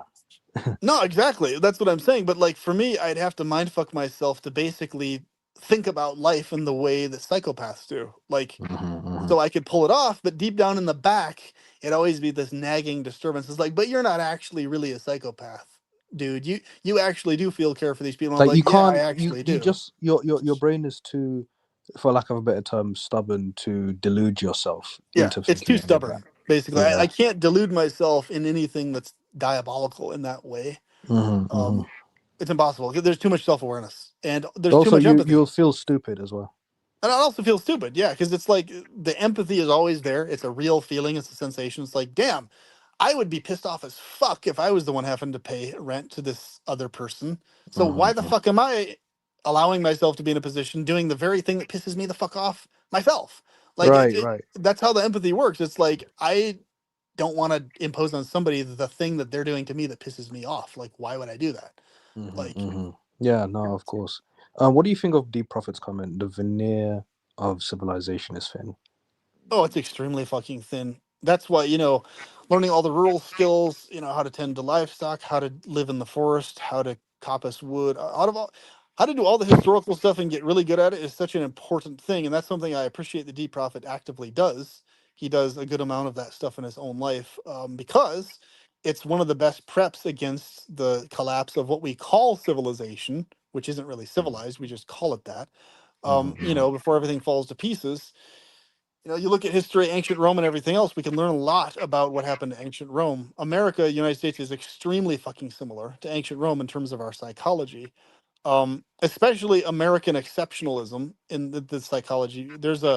There's this subconscious thing in the American consciousness that basically it convinces us that we're basically close to invincible when it comes to whatever happens in the rest of the world. We always have this idea that we'll be the least hard hit. We'll be the ones most easily able to weather the storm. We'll be the ones, who will just sort of make it through somehow and maintain more or less a first world standard of living and blah. So, in other words, we have this very nonchalant attitude as Americans towards the very real dark reality of, hey, our civilization is for sure Garen motherfucking teed to collapse and not be here soon. Like our psychology's whatever. It'll just always forever be this gradual thing that'll never really hit us that hard. So we always talk about it in this very armchair sense as Americans, distinguished from like other people who are living this right now. Like, hey, where's my next fucking meal gonna come from today? Like today, where's the food? Hmm. Where is it? Where do I go? Who do I have to rob or shoot or kill to get access to a fucking apple off of a tree or a fucking banana? It's like this. So within the American psychology, we live in this very insulated bubble psychology of somehow we're magically going to be less hit by everybody else. But that's exactly what the Roman Empire and the people who lived in it thought about themselves. those last few hundred years as the Roman Empire was collapsing. Meanwhile, you have barbarian, or what they called barbarian tribes, just other groups of people invading and taking over and dictating to them what's going to happen, raiding their houses, raiding their lands. But the whole while they're like, no, we're Romans. We're gonna weather this storm. We always have. We'll always bounce back out of stuff. Meanwhile, their entire civilization's falling apart. They have just one nut job, lead poisoned freak after another ruling their society. Like, oh no, we'll weather the storm. We'll get through it. And before you know it, it's like, crickets chirping. Wait a minute. Where's our fields? Where's our houses? Where's the Roman Empire? It's gone, bitch. It's disappeared. It's not there. It's gone. Mhm.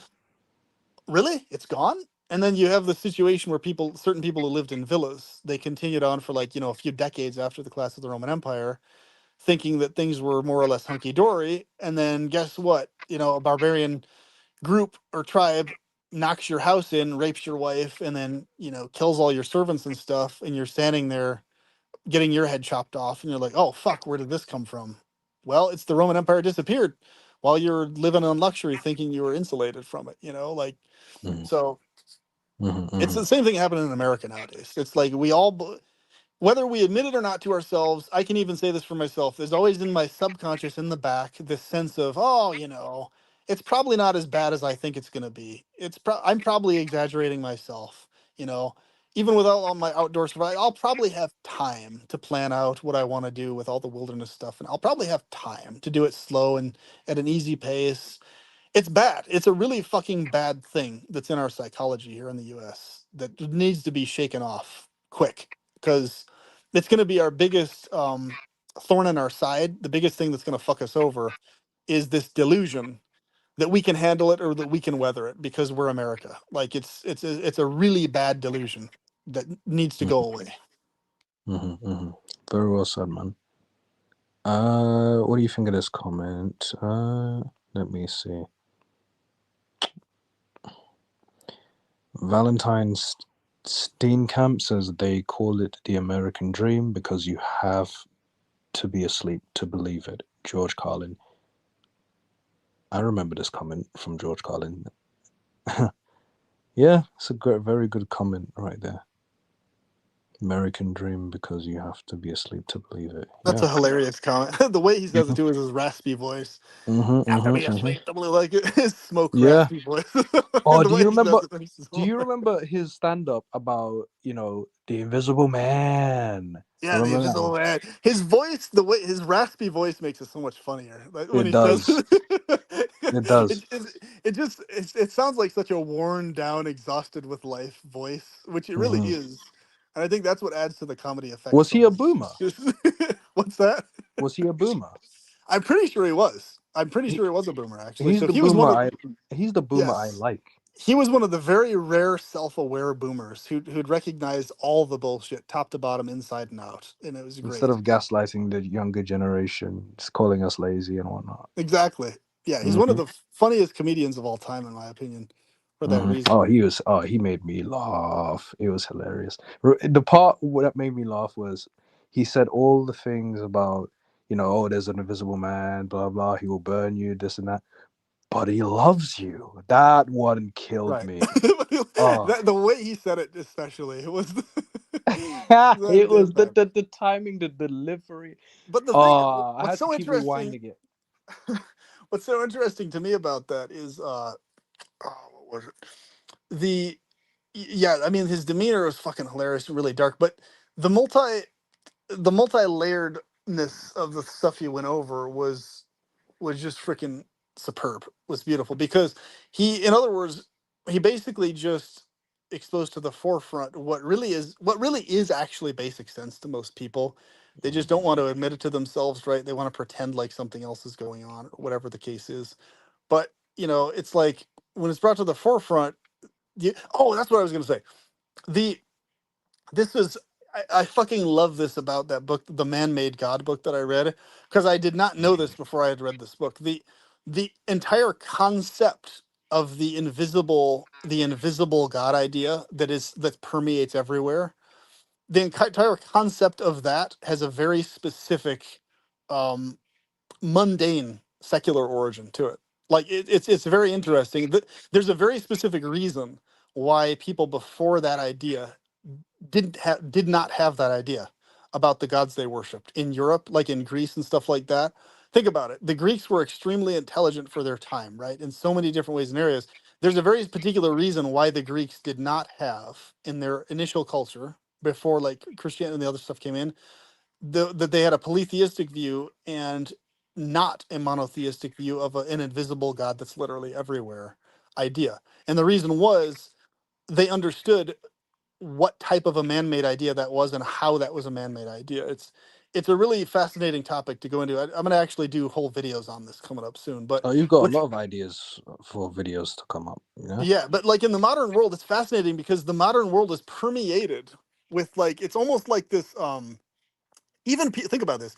Even people who aren't religious, even people who are not monotheistic, with the invisible God everywhere idea, even people who are secular and just are aware of that concept, the whole world is like it's like that concept is like this given built into how we talk about, you know, the topics of God and all this other type of thing. But you zoom back into the way the ancient world and the absurdity of an invisible being that's literally everywhere all at the same time was very apparent to a lot of ancient people. Like Mhm. they weren't just stupid. It was apparent to them why that was a foolish idea, and why that didn't work. Right. So, but later on, Wait, who as thought it these was a foolish idea? ancient people did, especially Oh, a the lot of the ancient people. ancient Greeks and the philosophers and things like, and the reason they thought this. Same thing with the Celts also recognized that that specific version of idea was also a very foolish idea. And many other ancient groups and stuff. So it wasn't lack of understanding of things. It was literally a understanding why that's an inaccurate concept and idea. But I guess in essence, so much of it has to do with the what was it? It has to do with a lot of that breath thing that was part of it. The mistaking the breath as the spirit, you know, as literally being the spirit, and all these other types of things, and the fact that since you can't see right with your eyeballs the thing that's giving you the breath, it's just clear. You see, right? You see clear. So there's no like definitive shape. Therefore, you correlate that clear thing with the source of all life everywhere, right? Versus realizing it's just oxygen and nitrogen in and lungs, right? Um, so it's basically like there's a whole really interesting trajectory of that connected to why the mother goddess idea disappeared. In other words, where they were originally worshiping Mother Earth much more heavily, and much more above in weightiness than any kind of invisible sky daddy concept, right? Because this is what's really interesting. Subconsciously, on a subtle level, you'll notice that in a lot of these religions, the subtle theme is even though yes they have the idea that, you know, this God is the creator of both the heavens and the earth, the God figure is far more associated with the heavens more so than with the earth, right? Whereas in the past it was exactly the opposite. The earth was far more the bigger deal, and the cosmos as a whole, the heavens were a secondary thing to the earth, right? So it was a total flip of values that was totally in the opposite direction that had happened over time. Whereas the original ideas were, hey, the earth itself, the thing that actually grows us food that we live off of under our feet, is the sustaining thing, a much bigger sustainer than any type of cosmic out there sky daddy. And that's why, you know, like the Greeks, they had their Zeus idea, but Zeus had all of his flaws and he was the king of the gods out there. He was basically their sky daddy being. But even then, he wasn't like, you know, encompassing everywhere. But when you zoom back, like the Celts, a lot of other ancient groups, Etruscans even, and people before them, they were very heavily earth oriented in their spirituality.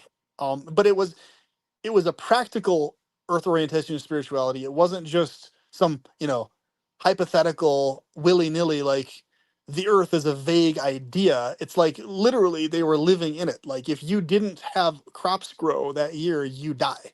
If you didn't have animals fed by the crops that, you know, or by the food that grows in the wild, they die, and thus you starve because you don't have Mhm. animals to hunt.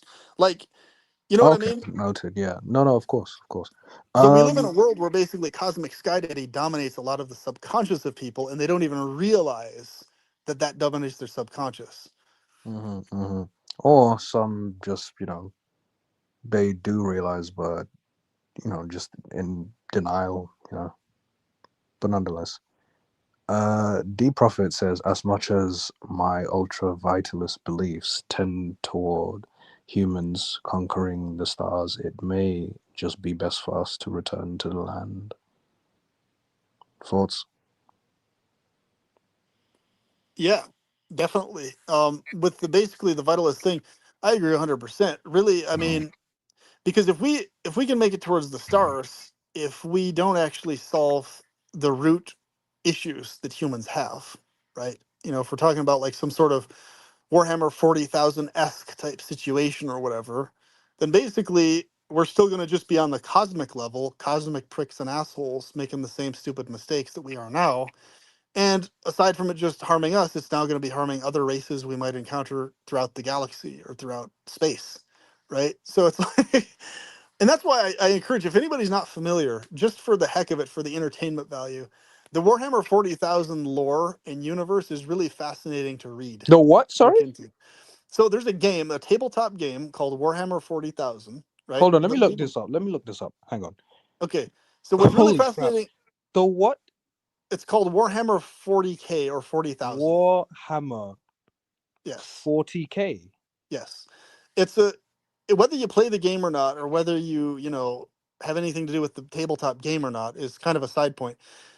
The lore itself, the concept of the world, the concept of the universe that is the Warhammer 40K, it's called grimdark, the theme, but it's really fascinating because it paints a really eerie, close to what human society probably would be like if humans actually survived as humans that long, that far into the future. And in terms of a very realistic scenario, in terms of how we would end up running into other races. In other words, basically, the entire universe is run 100% by dark, demonic, evil entities. So humans are basically exist in this universe that's cold, uncaring. All the other races that exist in it are out to kill them or fight them or whatever the fuck else. That's it. There's like really no other races that want to help them. The one race that does want to help them, the humans are paranoid against because they're paranoid of cosmic communism, right? So the one source that would help them, they don't allow to help them because they're paranoid of cosmic communism being rained down over their heads. So it's interesting because it shows that humans are still paranoid. Humans are still more or less as diabolical and evil as they are now. Now, the only difference is they have access to multiple planets in the galaxy, right? So it's like, but the universe is filled by demonic entities, dark gods, gods of decay, gods of overindulgence, lust, So just so we're clear, sadism. so in this world of Warhammer 40K, we as humans have control over different planets in space. Yes, Earth, Mars, and various other planets and Jupiter. locations in Okay. space. Yeah. So basically, Interesting. it paints a really dark picture of like what the universe would look like if the entire universe was only entirely run by dark demonic entities, and why things go the way they do. You have Nurgle, the god of decay. You have Korn, the god of like violence and bloodshed, aggression, and all that type of shit. You have Slanesh, which is the Hold god on. Slow of down. Hold on. indulgence. Hold on. Who say the game? So Korn is the what?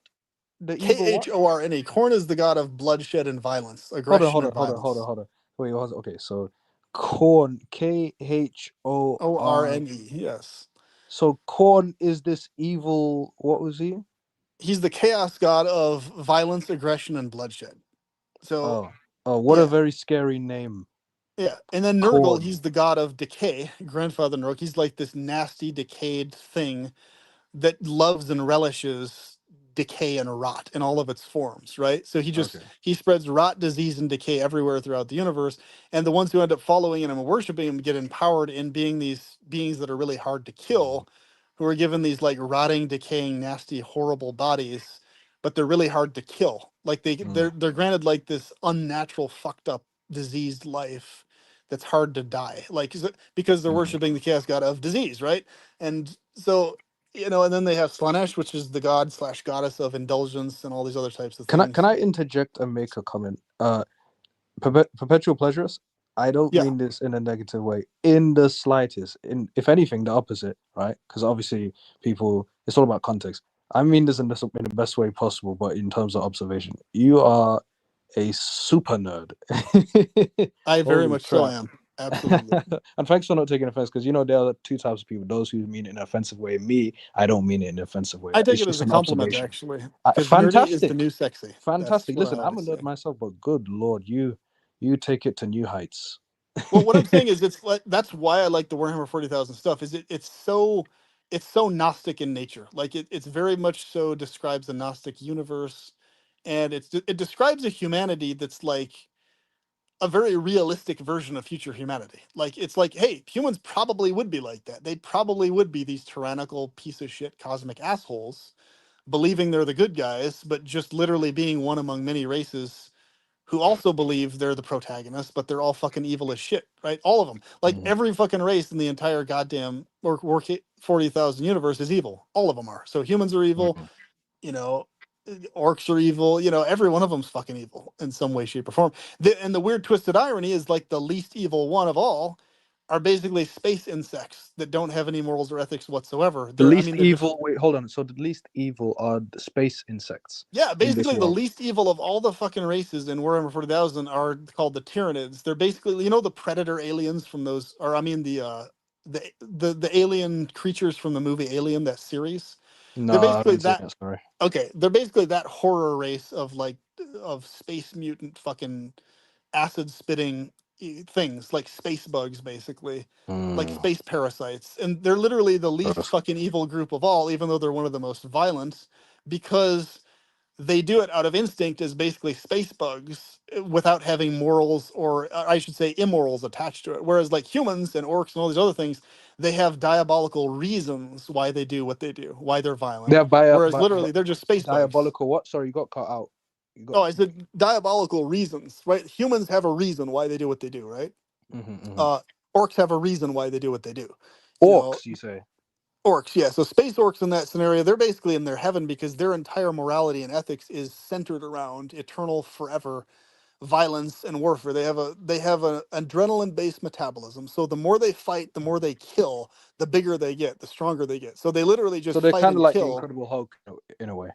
basically until they get killed. So and they just relish constant warfare. They don't even really Mhm. care about winning. It's just where's the next fight to be had, and they basically grow like a fungus. So if they die, their the spores from their body basically eventually start to grow into these little teeny mini goblin guys that then Mm. become bigger and bigger and just. So basically, orcs are already in heaven. They're in a world where everything's always war all the fucking time, and so that's their desire for a paradise is the war never ending. So they don't basically. That's what I said in a comment section on another video. It's like if we were all fucking space orcs, we'd be way fucking happier in this world if our morality and our value was violence, right? Because then we wouldn't have any moral qualms or issues with the violence that's inflicted on one to another. We'd just all be that would be our existence. We'd all be comfortable in being violent beings continually, right? Would you Might say these makes right. space orcs are psychopaths?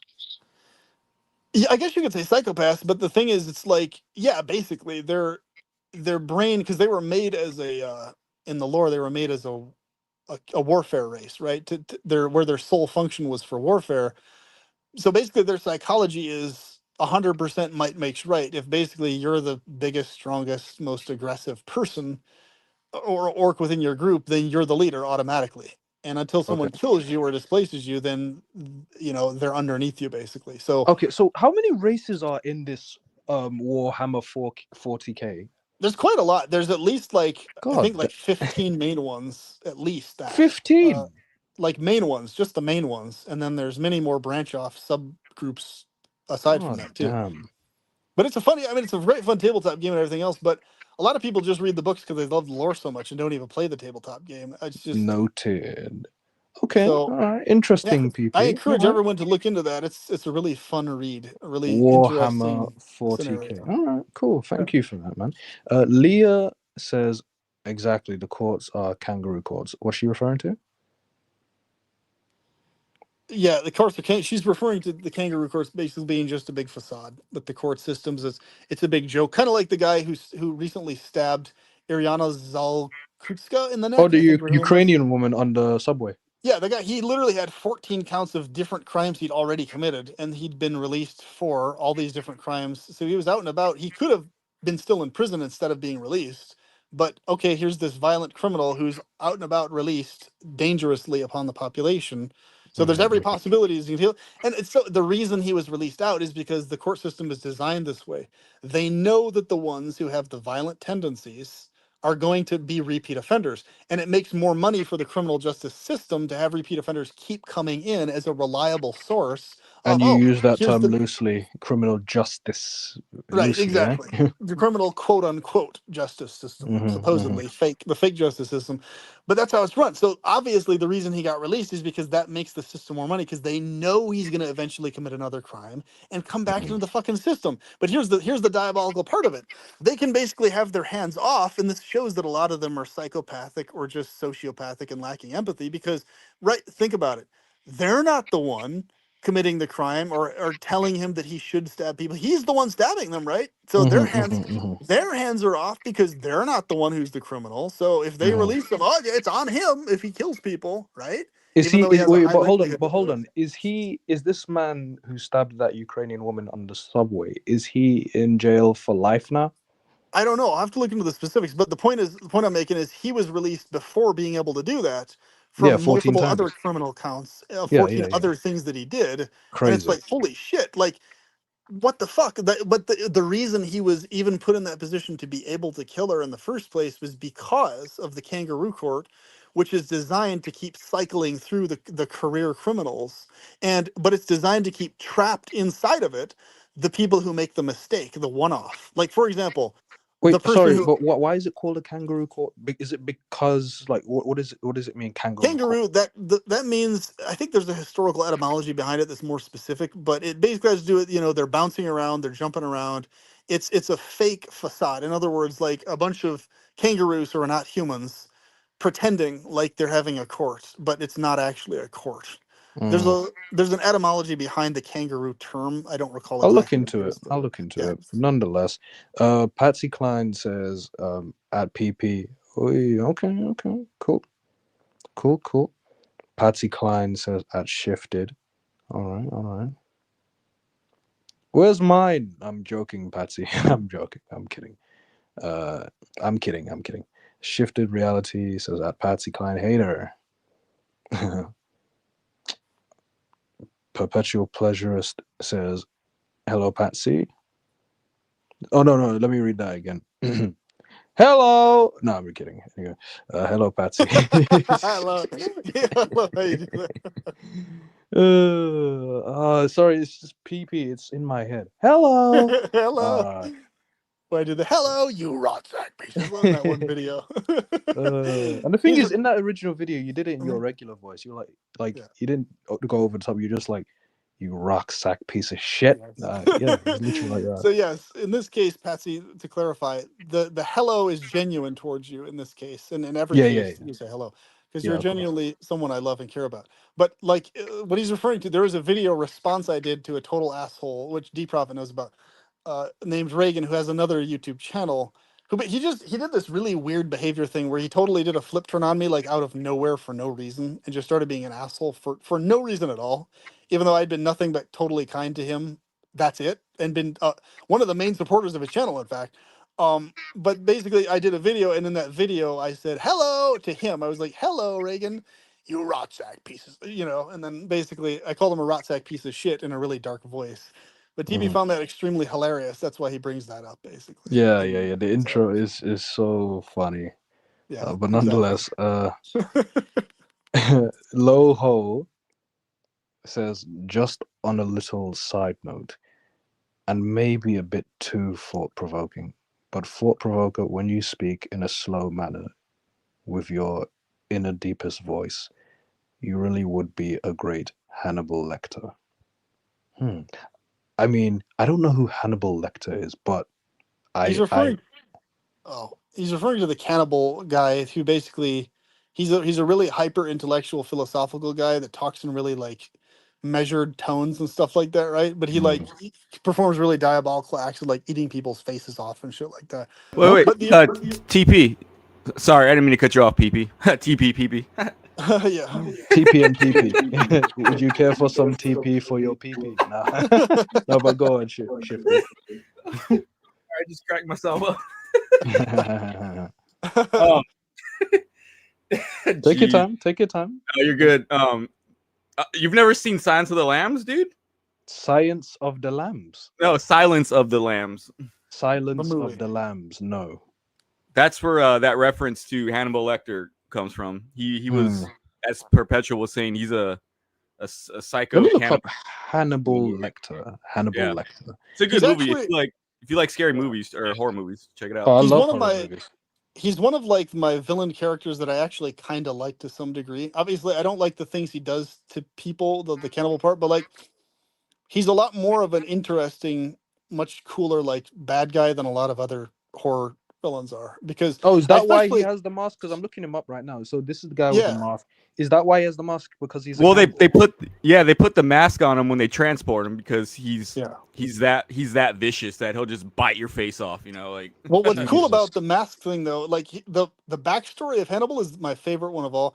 I like the young version of Hannibal Lecter, where he's doing all the samurai stuff, and he cuts the guy Sorry to open with interject. the Is he katana. called Hannibal because that way people can say Hannibal the cannibal? no, Well, that's that was just the his, nickname that's just he his got, but first his name. actual name was Hannibal. Oh, So, Right? Yeah. wow. So just that's like the just historical that's just Hannibal. coincidental then. right. Well, obviously the writer made it that coincidental. way. Yeah. The writer made it that way non-coincidentally, but yeah, it like in the story it's coincidental. But but I like his backstory of like the younger Hannibal Lecter because it explains like the samurai theme of like the mask and the Japanese chick that he was in love with as like a young guy in the midst of gradually starting to become this really dark character. Like it's really cool because it explains like how he got there and how he shifted over into becoming that. Like that's my favorite of the whole thing. What was the name of the original one called? It's been a while since where he's like a young guy with the katana and everything like that, and the whole samurai theme he's into. Like, what the fuck was that called? It's not Red Dragon, is it? No, Red Dragon was a different one. I think it was just called Hannibal. I think the original one was called Hannibal, actually. Yeah. Okay, but nonetheless. Yeah. Okay, so this person, I mean, I've never heard of.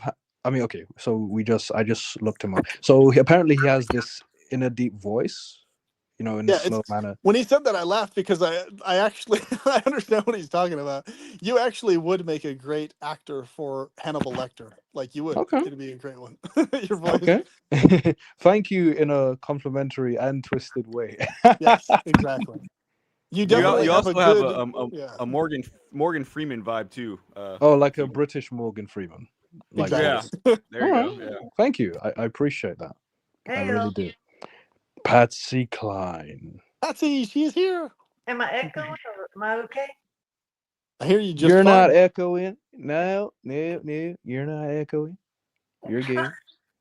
Noted. Noted. Oh yeah, PP. I don't know if you caught this. She was on my live stream last night, and she kept saying "noted," and I said she sounded constipated, That's so cute. like she's taking a forced shit. Like noted. Anyway, Well, it's the Glad- way it's the way you say it. yeah. So no, you know what? Let me help I you was out, gonna tell Patsy. you about I was gonna tell you about Hannibal Lecter. Oh no, that's fine. But just for a yeah. moment, let me help you out. Go ahead. In saying it the way I do. So say noted. Okay, wait a minute. Okay, we're gonna practice this. Okay, go ahead. Okay, we're gonna practice it. All right. Say no. Okay. It's like you're making an O sound, right? Yeah. Noted. Say noted. Okay. Noted. You get there. You'll get there. One more time. Noted. No. Why are you saying it like that? What? It doesn't even sound like me. Oh, Holy that's crap. the way I think you. I kind of I like it that way because it kind of reminds me of you. Noted. No, that sounds like someone needs medication. That sounded like Dexter from Dexter's Laboratory. Oh yeah. Oh, perfect. Yes, PP. I just Dexter's love Laboratory. it. I love it. That's why I say because I love you and I love it. Go ahead. Thank you. But yeah, Dexter's Laboratory, that's a perfect comparison. Yes. Yep, there it is. But I was going to talk about Hannibal Lecter. The thing, the most eerie part of him, as far as I'm concerned, aside from the fact that he ate people and everything, not that put that aside. What really was eerie to me was his psychological analysis of that girl cop that was trying to get him, that kind of trying to analyze him. What was it? What was the girl's name? Jodie Foster. his attempt at Or three. psychologically analyzing her as a child and the lamb. That story right there really got to me. I mean, to be honest with you, more than the rest of the shit. That one sequence when he was going back in time with her when she was a kid and a little girl, and she was holding on to the lamb, and she was trying to save the lamb, and of course, the lamb didn't make it. He couldn't get out in time or something, but whatever it was. That's what, and he said that's what really you really wanted to save that lamb, didn't you? And had this weird look on his face, like taking this eerie, evil look on his face when he said that. So Yeah, it that's what was makes him. more of a psychological uh haunting or horror to me than actual the eating of the. Yeah, it's more of a psychological drama horror. Like it's not like a gore movie at all. Even though Right, he does eat people, but it's more right. about the story, like she was saying. Yeah. Yeah, it's like he's able to read people to a T, like to creepy levels of like exactness in Can terms I of ask why you they do lot what they do. something? Is Hannibal British or American? He has a British accent in it. Oh, So as far as I know, doesn't he? As far as I know, he has a British accent. So it's been a while since I've seen it, but I could have swore he has a British accent in all three: in the original Hannibal, the prequel, and then in the Silence of the Lambs, and in the other ones. But I mean, yeah, each one of the I don't know if he had like you would say proper British accent, but like he did have something it was a like British-ish accent. would you Yeah. ish. Yeah. say that his accent was mid-Atlantic? Was it transatlantic or mid-Atlantic? What's it It was, called? You know that I accent. know you're talking That about. sounds Yeah. British and American. Is it the Yeah. mid-Atlantic accent?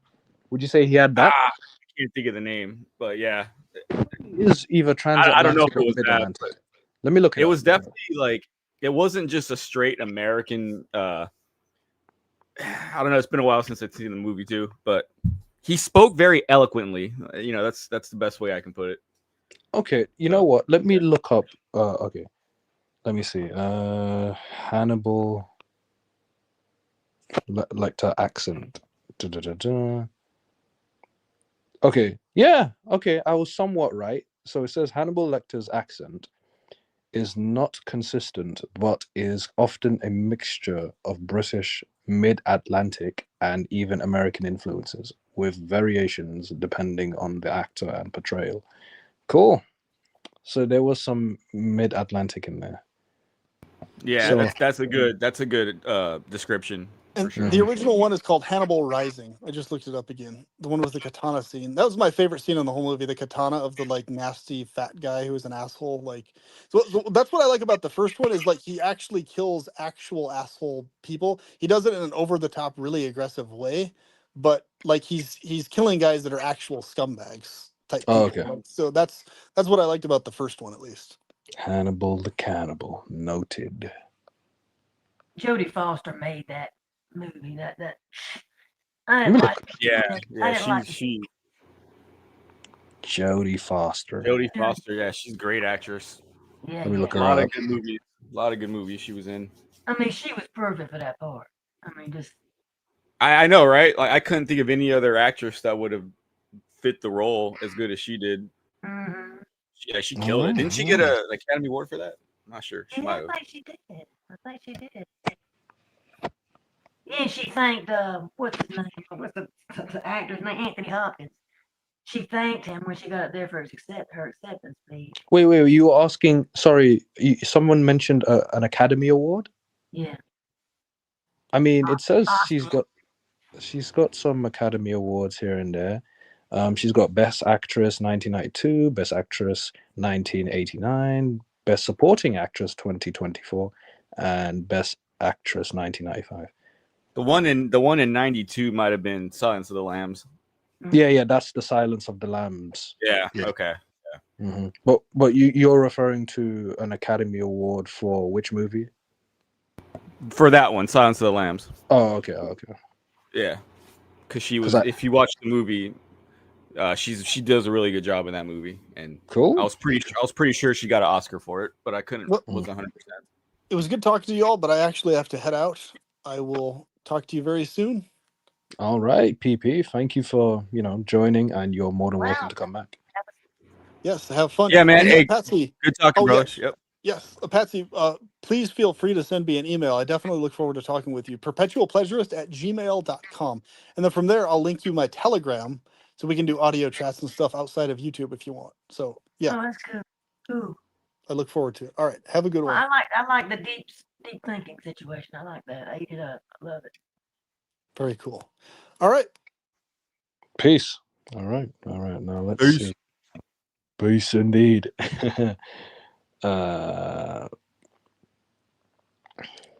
Leah says, guess the space insects are like the NPCs then. Maybe. PP says, yes. Correct.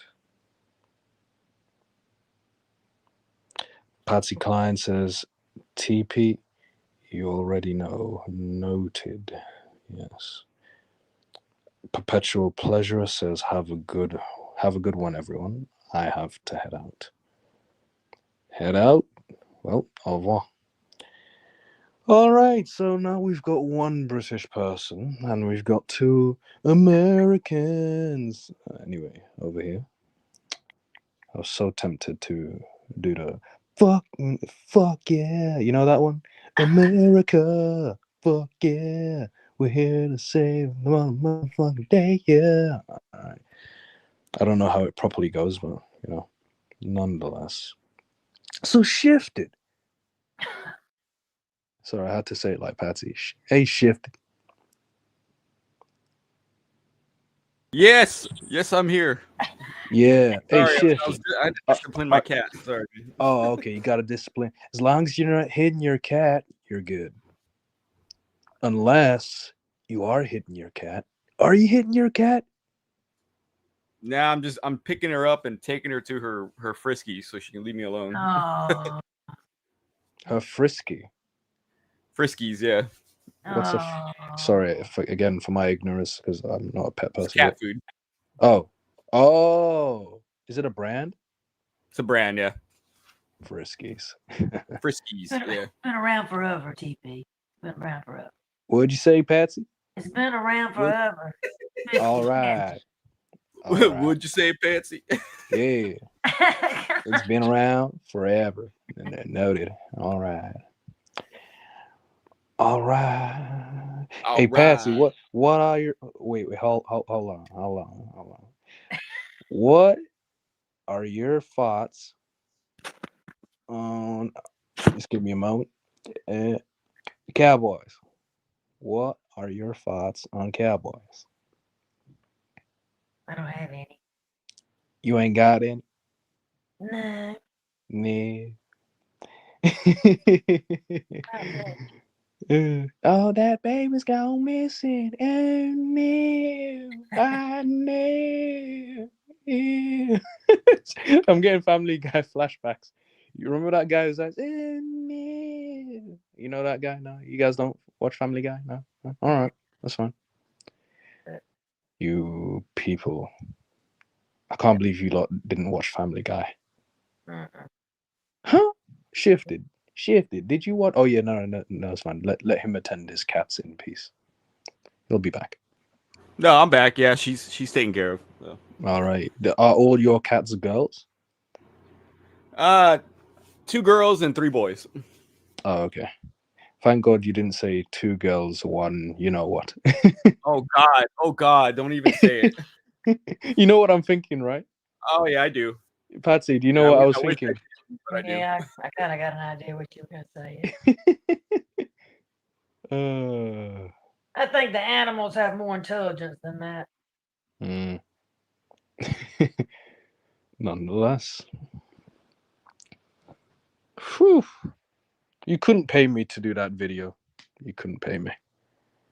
Nonetheless. Shifted. Well, I got to ask you this question because, I've been thinking about it too, okay? So, What do you think about Charlie Kirk? Sad, man. Very sad. Now, what do you really think about, aside from the fact that, you know, somebody just cold-blooded hemmed him, you know? Yeah, that's fucked up. Aside from that, which was, you know, I don't care what anybody says, he was a human being and he didn't deserve it. As a human being, he did not deserve that. Right. But I just want to know what you think about his stance on everything. Just have you heard a lot of his debates? I mean, not a lot, but from what I have heard, I personally align with most of what he says. Yeah. Well, what do you think about this? I was listening to some like last night even on YouTube, just kind of going through some of his debates. Yeah. And he said something to the effect, he was talking to this girl, a college girl, and he said, well, actually, he was talking to a 14-year-old girl that was in the audience, and she came up to the mic and said that she was going to get it. She was going for a degree in whatever, you know, in college when she gets there. And Kirk said, well, yeah, that's a good idea. Actually, go and get your go there to get your degree. But what you really need to go there is get a husband and find a husband so you can stay at home and have kids. Forget the degree. That's what he said to her. So I thought to myself, man, I don't know. You know, just that's that he's trying to bring back what the 50s was to when I was coming up. You know, he's trying to bring that back. You know, to the society now the way it was then. You know, because back then women didn't get their degrees; they stayed at home and raised the kids. You know, raised children. So that's what he was trying to do. He was trying to get everybody to get back to that particular mentality. Yeah, and actually was on debate. Yeah.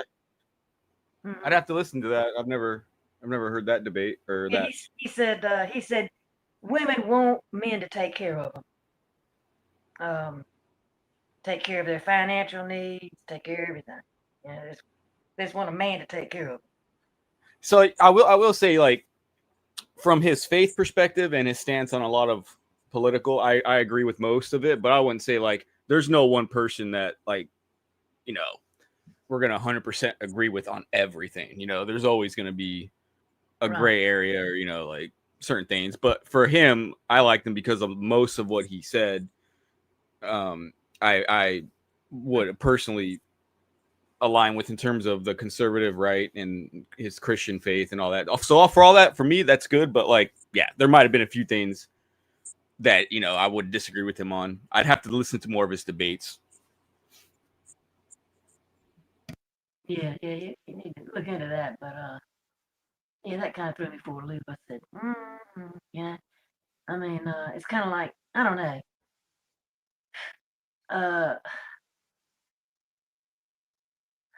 I don't know. The way I see it, I think women need something to fall back on.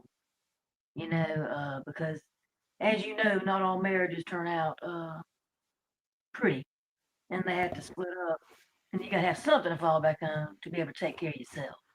You know, so yeah, for sure. but well, he's just leaving it wide open. You know, more or less what he thinks. But anyway, I just wondered what you thought about it. And, it's unfortunate that that's what happens sometimes in this world. So but rest in peace, Charlie. Yes, for sure. Another thing too, you know, I think it's hard. It's bad to say it, but anytime you get up on a platform like that, you know, and I don't know. It seems like the more He made himself vulnerable. Yeah, the more controversial you are with the public, you just more or less putting yourself out there, and that's why he wore body armor. He wore body armor. Oh yeah, I'm sure he did. He had one on that day. Yeah. Oh yeah. I mean, I'm sure Charlie Kirk wasn't ignorant to the fact of what he was doing. So I'm sure he knew that he was potentially putting himself in a dangerous situation. Yeah. So yeah. But it's like, you know, you just when you put yourself on a platform like that and in front of everybody, you know, and put forth your position and debate about it. Right. It's just precarious. It's a precarious situation, you know.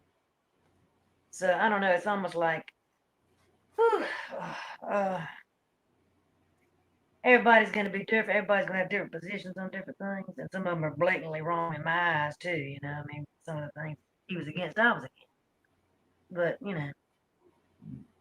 know, just like I say, I particularly, you know, am not a proponent of transsexuals. I'm not. I don't like that. You know, but some of the other things he said, you know, I agree with. You know, so.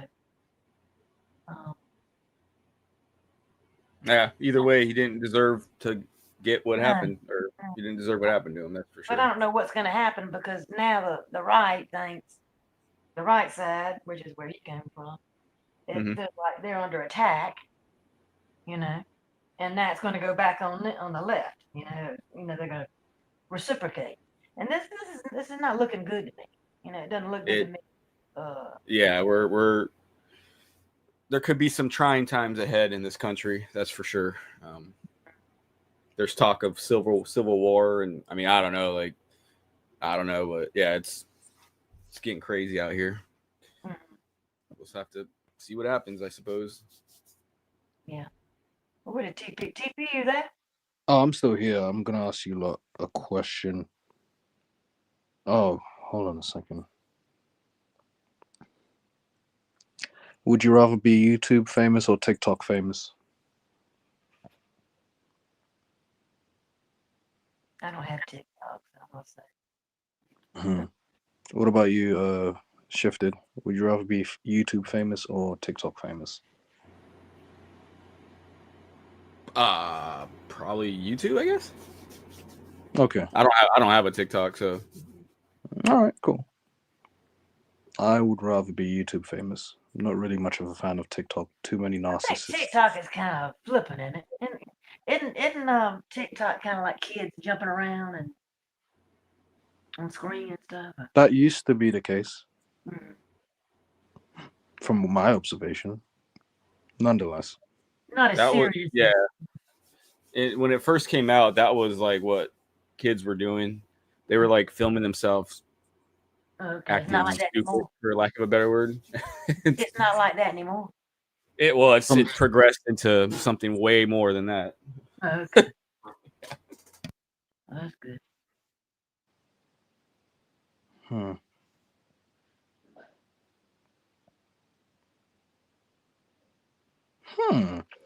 Would you rather have everything you eat be too sweet or not sweet enough forever?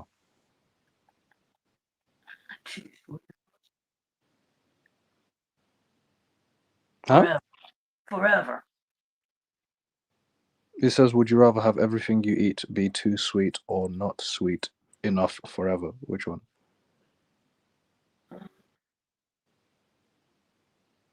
Not sweet enough. Oh, okay. All right. Cool. Shifted. What about you? Would you rather have everything you eat be too sweet or not sweet enough forever? Not sweet. Like I don't like sweets at all. I don't eat like cakes and candies and all that. So cool. I prefer not sweet. So wait, let's think about it on a different level. That let's not think about it as food. Let's think about it as life. Would you like too sweet a life or not sweet enough life? Both are bad because too much of anything or something that's too anything is bad. Exactly.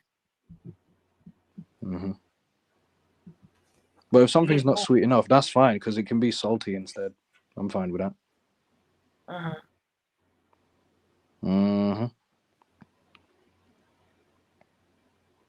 Ooh. Would you rather be able to control fire or control water? Huh. Man, that's a tough call. For me, I would rather be able to control water. Mm. Yeah. Mm. Yeah, because if someone's drowning, I can just move the water out the way. Huh? If someone's in, struggling to swim, I can just move the water out the How are you way. gonna move the water out of the way if you don't have any control of it? If I have control of water, Let's I say you don't have any can. control of the fire or the water. No control. No, but hold on. Let's answer this one first. So, would you Okay. rather be able to control fire or water? Oh,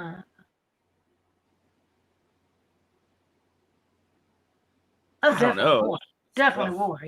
Yeah, definitely water. What Definitely about you, Shifted? water. I don't know, man. That's a tough question. Okay. Probably What are you gonna both. do? but What are you gonna do with fire? With water, you can save lives. If I someone's don't know. drowning, think about it. If someone is drowning, you can just move the water out the way. If someone is caught on fire, you can just control water and just splash it on them. Boom, fire's gone. Ah, okay. I see where you're coming from. Yeah. I feel like with water, it's more useful than fire. Yeah. I guess fire destroys, right? So Yeah, it does. It can cook you water. up some food, but Yeah. yeah, if you're camping or whatever. Like, we talking complete, total control of water? Like, Complete, unlimited control of water. oh wow. So I can lift up the entire Atlantic Ocean if I Yes, wanted you to. can. Yes, and also you can also make I was gonna make a dirty joke, but never mind. Anyway, I yeah, think I knew where you were going. Oh yeah. I mean, you probably have that ability anyway. Shifted. You don't. More power to you. Wow. That was a good one, man. Thank you. I didn't catch that for some reason. No, I had to repeat that one for me. I didn't get it. What'd you say, Patsy? I didn't get it. You didn't get it. No, basically, I was going to say making women wet. Oh. Yeah, but he doesn't need these powers. He's already capable of doing that. Okay. I got you. I can understand that from his picture there. Yeah, I can see it. You're Nirvana, aren't you? What's that? Aren't you Nirvana? Am I Nirvana or do I like Nirvana? No, that's your picture is Nirvana, right? Oh yeah. That's Kurt Cobain. Yeah. Yeah. Okay, I can see. I see about the wet part. Yeah, I got it. That's not me though. That's Kurt. That's not me. Because Kurt wasn't good looking at. The Indeed he was. prophet says he's about to provoke some thought. With it spelled with an F. Noted. Perpetual pleasure says, lol, these would you rather things always crack me up. Nice. But hey, feel free to partake. You can answer. Perpetual pleasure says, when Patsy is talking, everything tastes sweeter. Oh. Hmm. Wow. He's got some game. Perpetual. He's living up to his name.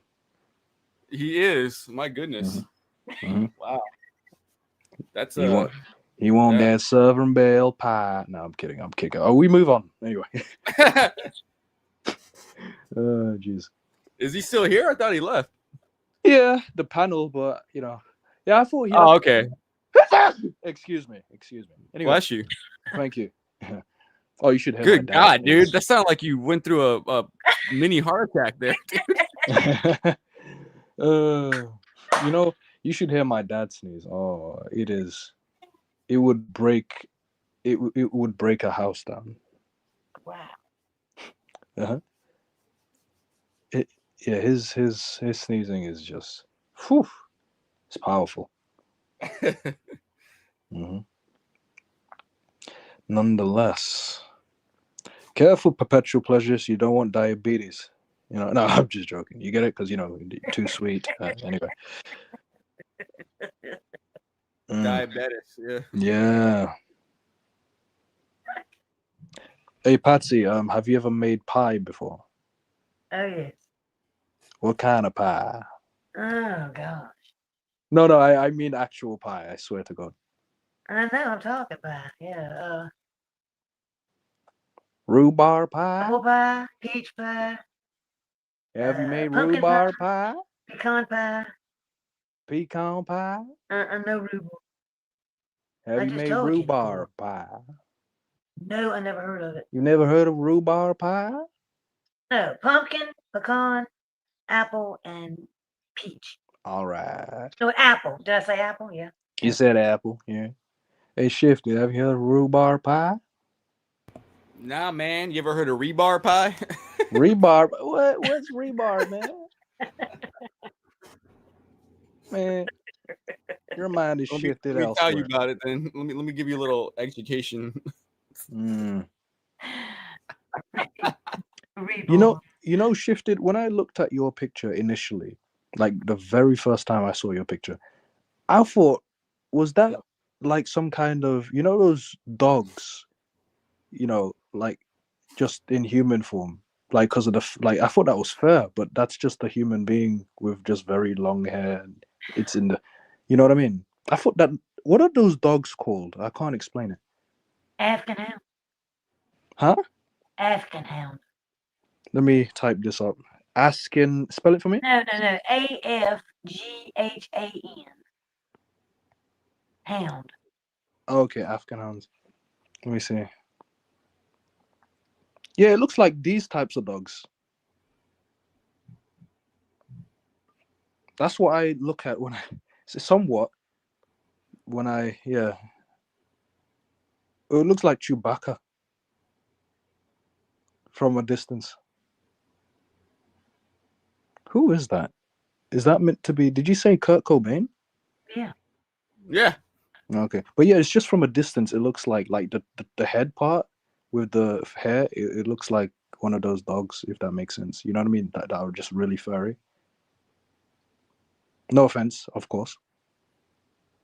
Nah, I don't know what you're talking about, but What? You fair don't? enough. Okay. Wait. Okay. I wasn't specifically thinking about Afghan hound, but like, hang on. You know, the guys in the 70s, that's the way they wore, man. I remember I was there. Everybody had their hair that long, man. It was swinging, man, just swinging back and forth. Yeah. Oh yeah. That was, and longer than that too, down their back.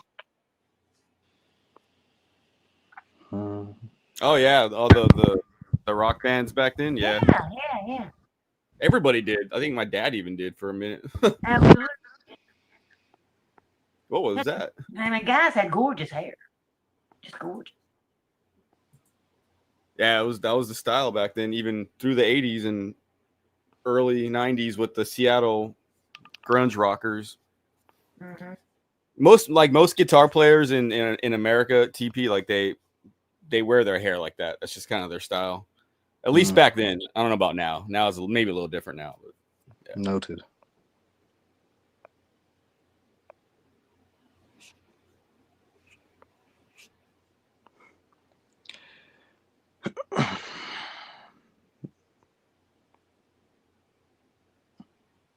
Ooh. Would you rather eat only burgers for a week or only ice cream for a week? Burgers. Proper American you are. No, I'm kidding. Anyway.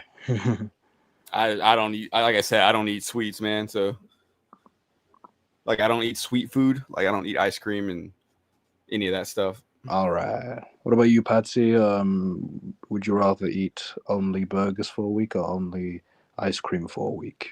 Ice cream, because I don't like that much meat. Number one, I don't eat meat hardly.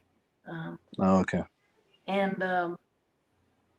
you know, it's just, if you eat that much meat, you can get constipated. Actually, Oh, okay.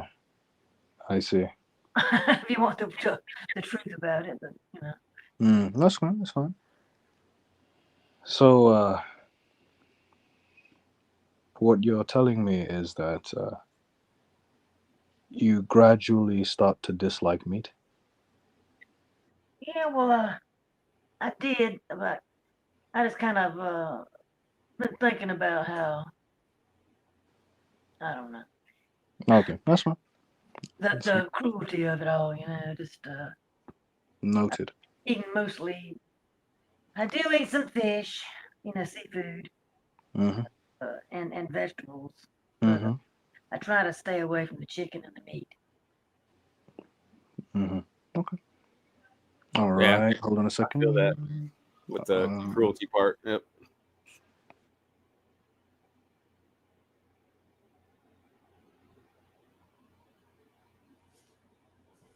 All right, guys. I'll be honest. I'm gonna end this live stream, but thank you for tuning in, everyone. Tune in for my next future live streams, of course.